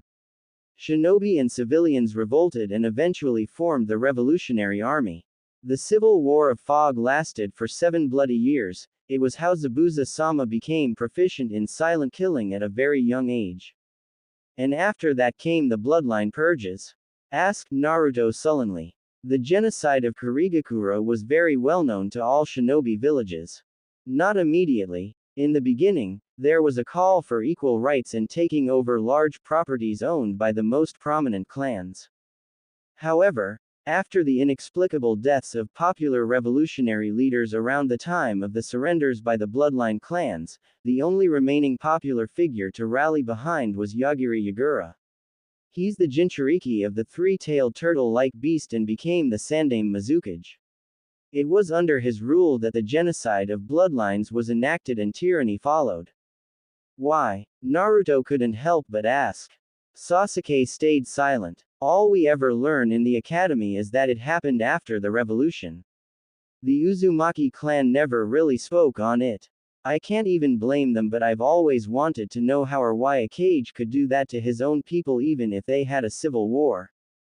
Zabuza-sama gave me the history and reasons. It was quite tragic. Some would even say the Sandaime Mizukage was justified, began Haku carefully. It is a well-known fact that all the wills teach that Jinchuriki are a vile sin and that those with bloodlines are either descendants of God, known in human form as Rikudo Sennin, or endowed with powers by God. Jinchuriki are sin, shouted a startled Naruto. His eyes widened in shock. Since when? I've never heard of that. Sasuke and Haku both regarded him. They were unsure how to approach this revelation. It seemed the Uzumaki clan hadn't taught Naruto the full details of the old religions. Finally, after some hesitation, Sasuke took the initiative. You never knew? Asked Sasuke quietly. Naruto shook his head in confirmation. Naruto, virtually all the religions of the shinobi world have passages that say Jinchuriki are sinful reincarnations of the demons they harbor. All ancient scriptures said to be written by the Rikudo Sennin specify that Jinchuriki, human sacrifices, contain the demonic entity residing within the body by destroying the human soul that was once in it. The Rikudo Sennin's direct words, according to scripture, are to kill Jinchuriki upon creation. It's only been fairly recently in shinobi history that people have recognized those parts as wrong because the demonic soul is either separately contained or entwined with the life of the human soul inside it. None of the biju held within have ever died because they've either broken out of the body or healed the person they're tied to until the human died of natural causes, so the biju is free to break out. Why am I only learning of all this now? Said Naruto bitterly as he glared at the ground. I was never told any of that when I lived with the Uzumaki clan, only the parts about people with bloodlines being descended from God. Now that I think about it, it makes complete sense. They held out until near my 6th birthday to see if a demon spawn could have a bloodline. When it looked like I wasn't going to have one, they left, probably thinking I was nothing but a devil incarnate. They didn't just see me as useless, they saw me as evil. You won't like what else I have to say about the Sandaime Mizukage, said Haku, sighing sadly. From a political and religious perspective, Yagiri Yagura is living proof that the Rikudo Sennin's words were entirely correct. Many people have used Yagiri as an example for why Jinchuriki are treated worse off in other shinobi villages. I want to know, responded Naruto with more confidence than he felt. He looked Haku directly in the eyes. Inside, he felt the wounds of the past reopen as another stab was added to his heart. It affects not just how people see me but my family's past as well. Please, tell me everything. Haku nodded in understanding. He couldn't deny such a request. From the information Zabuza-sama divulged on Yagiri's past, he lived as a street urchin for the most part. He had a family, but after he was chosen to host the Three Tails, his family wanted nothing to do with him. The Three Tails needed to be sealed because it ravaged nearby farmlands that were vital to the main village of Kurigakura. The demon couldn't be killed and they annually lost soldiers trying to fend it off. Explained Haku. Yagiri's treatment by the villagers, bloodline clans included, was deplorable. He scavenged for food constantly because nobody cared to feed him. He was attacked by mobs nearly every week, and endured insults of being a demon almost every waking day of his life. At some point during the early parts of his shinobi career, he openly declared that he would be Mizukage someday so that people would acknowledge and respect him. He wore a facade to get through his daily hardships, and his life seemed to be becoming better because the payroll allowed him to rent his own apartment in the poor side of town and he could purchase edible food to eat. The bloodline clans caught word of his many boastings. Some waved it off as ravings of a fool, but others grew resentful. Why didn't anyone try to stop him when he took power and began the purges? Asked Sasuke. I can understand that most of them would be gung-ho for it, but why didn't anyone demand it stopped? And who selected Yagiri Yagura to be Mizukage? Because most of the revolutionaries were supportive of it in the beginning, replied Haku. Many of the old clans desired to keep their positions of power under the terms of surrender but were refused. While nobody went through the hellish life of Yagiri, the members of the revolution typically had families that were murdered by arrogant bloodline clan members. The vast majority of Kurigakura's revolutionary army had changed or rid themselves of their religious beliefs. Yagiri himself is known to view bloodlines as the root of all evil and views demon containers as the true messengers of the Lord. He changed much of Water's historic and religious texts to conform to this ideology. Thus, the bloodline purges were heartily carried out. It caused a sweeping change in other hidden villages' archaic laws when reports of Kurigakura's condition got out. Yagiri Yagura was unanimously selected to be the Sandaime Mizukage by the people, mostly because he was the only popular figure left and partly because it was he who killed the Nadaime Mizukage. However, many people ignore the fact that the Nadaime's prowess had waned due to his very decrepit age. He was around 100 years of age during his death. Even then, Yagiri relied heavily on his Biju's powers to combat the Nadaime's lava bloodline. The Yoden clan, the Nadaime's own clan, was the first targeted for the purge. It is only recently that the Second Civil War, which has not been given a name yet, began. Dissent and clashes slowly rose over time because of the Sandaime Mizukage's unending massacre of the bloodlines and bloodline backers. The Second Civil War took root when Yagiri dispatched assassins to kill the 7 champions of Mist. Honorary shinobi swordsmen given their titles for either winning critical moments of the Civil War of Fog or for their enhanced skill in sword techniques. He targeted Hoshigaki Kisame specifically because Hoshigaki-san is known as the strongest swordsman in Mist and the last of a prominent bloodline. Yagiri used him as a clever political tool to confuse the people of Kurigakura into thinking that he wasn't completely insane in his bloodline extermination plan. That ended when Yagiri felt threatened by Hoshigaki's astounding achievements in missions and that he outlived his usefulness. He faked a story about Zabuza-sama attacking him under orders of Hoshigaki in a conspiracy to usurp the title of Kage. He used Zabuza-sama as the scapegoat because he was the weakest of the swordsmen at the time. Zabuza-sama succeeded in killing his attackers, told the other 7 members, and they all fled. Despite the Mizukage's official story, word spread of what truly transpired and the revolts grew in acknowledgement that the Sandaime Mizukage was just as fanatical as the Nadaime. Many people were sick of his tyrannical rule over their daily lives under the guise of protection. Thus, Karigakura is mired once more in a civil war. They all contemplated the information given. Haku asked if they had any further inquiries but was told they didn't. Haku wondered if he should explain that Yagiri had carefully enacted the deaths of the other popular figures via poison and disposing their bodies on fresh battlegrounds to spread misinformation. Also that he would be the one to rule Karigakura. Zabuza had only uncovered that carefully guarded fact recently before the Land of Waves mission in his thorough investigation of the man. Naruto felt sickened by the story, particularly because it further explained why his clan abandoned him. He had spouted about becoming Hokage around the age he was abandoned. Yagiri Yagura had done the same, and became one of the worst monsters ever known to the shinobi world. Naruto's dream had died at a young age and he had no idea what he wanted to do in his life beyond bettering himself as a shinobi. Sasuke wondered what the future of Karigakura would be. He couldn't help but wonder what his brother's true motives were in killing the Uchiha clan. The idea of testing his capacity seemed like utter childish bullshit now. What Itachi had done was inexcusable, but Sasuke had the burning desire to know why. There had to be more to it. Yagiri Yagura's insanity hadn't been black and white, after all. Alright, we should all go back to the Uchiha compound and wash up. It's getting pretty late. The other 2 nodded in agreement. Sasuke and Naruto helped Haku up. The 3 walked off towards the Uchiha compound.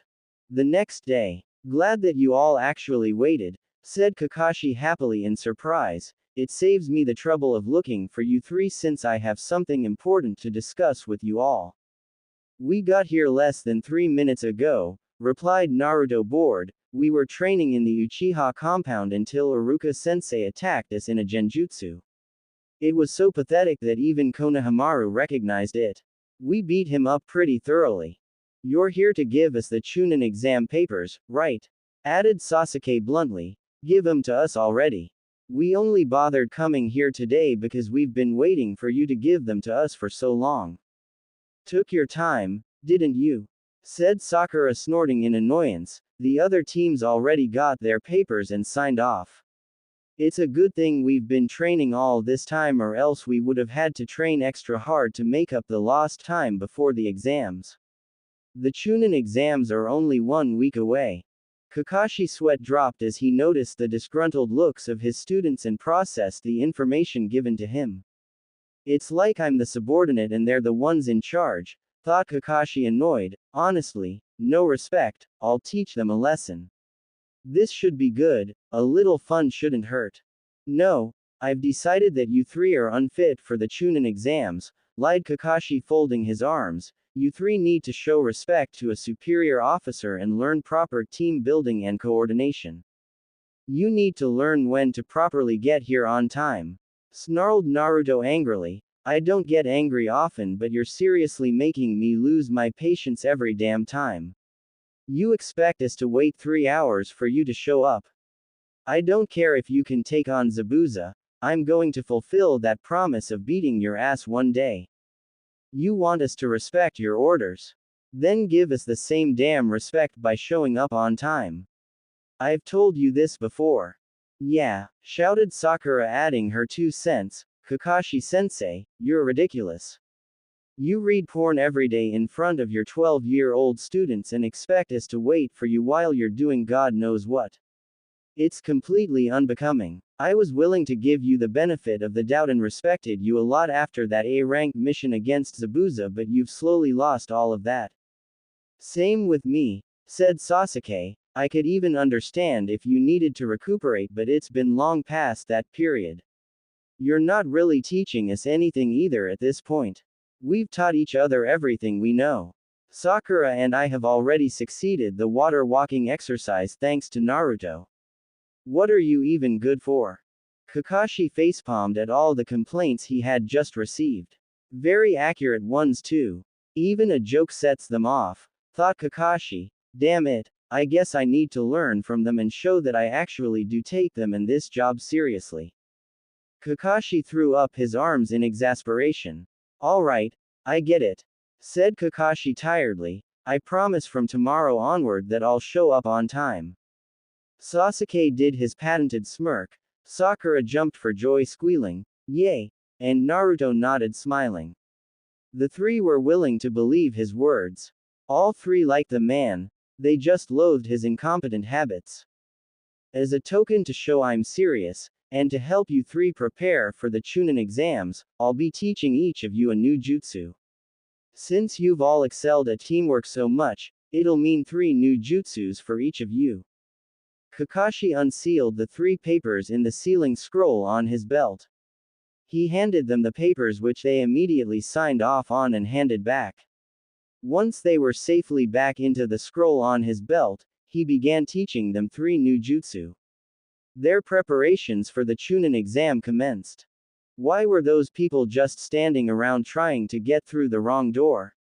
Questioned Sakura, shaking her head. That was so stupid. Glad we didn't reveal the obvious genjutsu. Hopefully, all the morons get eliminated before the exams even begin. I can't believe so many shinobi don't know how to count, said Naruto, surprised. You would think that they all had knowledge of basic math. Maybe there was a genjutsu on them too. Doubtful, answered Sasuke, mulling it over. Even if it was, there should have been some people who picked up on it and countered it. There are genin who have a natural knack for seeing through genjutsu like that Hyuga. Uchiha Sasuke, boomed a voice behind them. I challenge you. The 3 turned to see the green spandex wearing genin from before. His eyes blazed with fire as he jumped down from the floor above them. Naruto was secretly impressed by the boy's natural speed. I am Rock Lee, the green beast of Konoha. Green beast, muttered Sakura in timid confusion. Shouldn't you wait for the exams to challenge Sasuke? I must know which one of us rookies of the year is stronger. Uchiha-san was your year's rookie as I was the rookie for my year, replied the green beast, beating his chest in emphasis. The only way to know is to have a spar. Wasn't the rookie of last year Hyuga Neji? Posited Naruto, slightly confused. I'm not entirely sure, but I don't think it was you. Rock Lee bowed his head in shame. Team 7 glanced at each other, wondering if they should take the boy seriously. He had already proclaimed a challenge under false credentials and seemed to have this peculiar attitude. It's true, I lied, confirmed Rock Lee solemnly. The true rookie of the year for my generation was my teammate Hyuga Neji. I just wanted to sound convincing so that Uchiha-san would take my challenge. Oh, well then, how about fighting me? Proposed Naruto thoughtfully. I'd like to test myself against a more experienced genin to see how I measure up. I'm sorry, but the only one I wish to fight is Uchiha-san, said Lee dismissively. It is my sworn oath to prove that bloodline geniuses such as Uchiha-san and my own teammate can be defeated through hard work. Naruto rolled his eyes. Here was another shinobi who emphasized the bloodline superiority. This crap never got old. That's completely ridiculous, admonished Naruto with a lace of annoyance. By putting importance on people who do better and happen to have bloodlines, you're emphasizing your own inferiority as a consequence. Why does it matter if Sasuke fits criteria similar to your teammate? How would beating Sasuke prove that hard work defeats geniuses, as you say? You presumably have more experience than him already. It seems to me that you're just trying to justify yourself. You reject my challenge for the same reason that stuck-up bloodline clans reject people without bloodlines. Lee had no words to say as a response. Naruto walked off, followed closely by Sakura and Sasuke. Petty school kid challenges weren't worth partaking in and they ultimately proved absolutely nothing. The three were pressed for time to enter the Chunin exams anyway. There appeared to be more to the blonde kid than what Lee first assumed. As they entered the test-taking area for the Chunin exams, Ino suddenly jumped from behind and wrapped herself around Sasuke. Sasuke-kun, bellowed Ino as Sasuke took on an annoyed look, glad to see that you're finally here. Oh, why hello there, forehead girl. Sakura looked annoyed but didn't comment. She didn't want to participate in any more stupid games after what she had experienced in Wave Country. It seemed petty and juvenile after seeing dead bodies, a miniature war, and having fought with the feeling of her life in danger. She felt that she couldn't afford to go back to childish antics. At least, not if she wanted to keep living as a shinobi and not end up in the morgue. Naruto had been scanning the area to look at all the other teams. He quickly looked away upon spotting one certain team. Sasuke followed his gaze and his eyes shined with understanding. Team Uzumaki, handpicked by the clan head, had joined this Chunin exam to demonstrate the strength of the Uzumaki clan this year. Both the Fire Daimyo and Uzumaki Kushina hoped to show the finest of Konoha's strength to earn more trade and clients. The Uzumaki team was currently looking straight at Naruto in contempt. They had obviously sensed his chakra signature enter the room. Well, looks like the gang's all here, said Shikamaru walking over to Team 7 distracting Naruto and Sasuke. Looks like everyone from the graduating class has entered the exams, how troublesome. Shoji gave a silent nod and continued eating his potato chips. Team 8 soon came up to them after spotting their graduating class. Can't you be more encouraging? Asked Ino in annoyance. She got off Sasuke and copied Shikamaru's slouched pose with her hands in her pockets. Oh look, all our friends from school got into the exams, how troublesome. Ino had punctuated the last part as she attempted to emulate Shikamaru's voice. Shoji had made sure to swallow his potato chips before outright laughing at Shikamaru's discomfort. Come on, Shikamaru. All our senseis think we're good enough to become Chunin. Show some enthusiasm and stop being such a downer. I'm not a downer, replied Shikamaru defensively with a hint of annoyance. Yeah, right. You just act like everything and everyone is too much of a bother. You add how troublesome near the end of every sentence like it's a catchphrase, Ino pointed out brashly. Why would anyone want to talk to you when you keep doing that? Just stop it. Have some fun. Shikamaru blushed and looked away. Inwardly, he was cursing troublesome women. Well, you're one to talk, Ino, considering your acting, said Kiba openly as he walked toward the rest of the group. I mean, hanging off Sasuke like that. We're 12. What the hell did you just say? Snarled Ino, turning to Kiba looking insulted. Care to repeat that, dog shit? Akamaru, from within Kiba's hat, growled at Ino. Kiba looked ready to yell back when Hinata swiftly hit him with her elbow to quiet him. Kiba turned to her and smiled appreciatively. Hinata rolled her eyes and turned to Sasuke. Shino stood silently by them and gave a curt nod as hello. Hello Uchiha-san, Uzumaki-san, Haruno-san, greeted the Hyuga heiress. I'm glad that you've all made it. It's a pleasant surprise to see our entire graduating class take the exam. I wish you three the best of luck. Same to the rest of you. Ma, you don't have to be so formal, said Kiba admonishingly. Hinata's face scrunched up in annoyance, but Kiba didn't appear to see it. Kiba glared at Naruto. I'm gonna kick your ass, Uzumaki. Naruto looked a bit startled at that. Hinata face-palmed and shook her head, and Shino let out an exasperated sigh. Even Shino was at his limits with Kiba's attitude today. The boy had been a tad too boastful about how he would be number 1 in the exam. Kiba-san, I know you're excited for the tournament, said Hinata carefully. However, I must insist that you stop acting like a fool. Alright, I'll lay off the dead last weakling, said Kiba smirking, turning to Hinata, if you go out with me. Kiba-san, muttered Hinata darkly, not bothering to turn and face him. This is neither the time nor place to ask such stupid questions. Furthermore, I've explained many times before, as the Hyuga heiress, there are certain behavioral customs of my family that I must adhere to. One of them is to have strictly platonic relationships outside of the clan with people who do not carry a prominent bloodline limit. I have told you this before, and I have mentioned that it is a serious obligation that I must follow. Please refrain from insulting my clan any further. What? I'm not. Kiba was interrupted by Hinata. Hinata finally turned around to glare at him. Yes, you are, said Hinata bluntly. By denouncing my clan's traditions as old and rubbish, you are insulting the Hyuga name.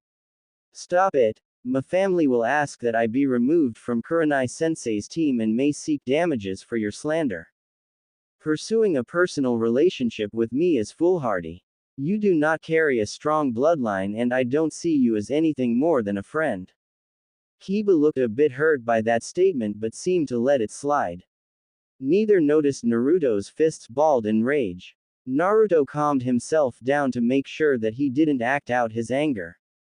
He tried to keep his anger in check most times, and Kiba's words were really pushing it. Hinata turned to face the rest of them. Would you greenhorns keep it down? Demanded a voice as footsteps closed in on them. Naruto turned around to see a bespectacled man with silver hair. You're causing a commotion for the other participants. Naruto looked to see most people in the room were just talking to each other. Most of the team seemed to be strategizing about the test. Naruto jolted slightly when he sensed the man's chakra. This man had as much chakra as Kakashi-sensei. He was likely one of the examiners. We're sorry, apologized Naruto at once. Were we breaking any rules? No, said the man looking at him strangely. Oh sorry, I'm Yakushi Kabuto, I'm a veteran in these exams. Wait, you're not an examiner? Asked Naruto in surprise. Kabuto's eyed him confused before his eyes shined with realization upon looking at Naruto. What did you mean by veteran?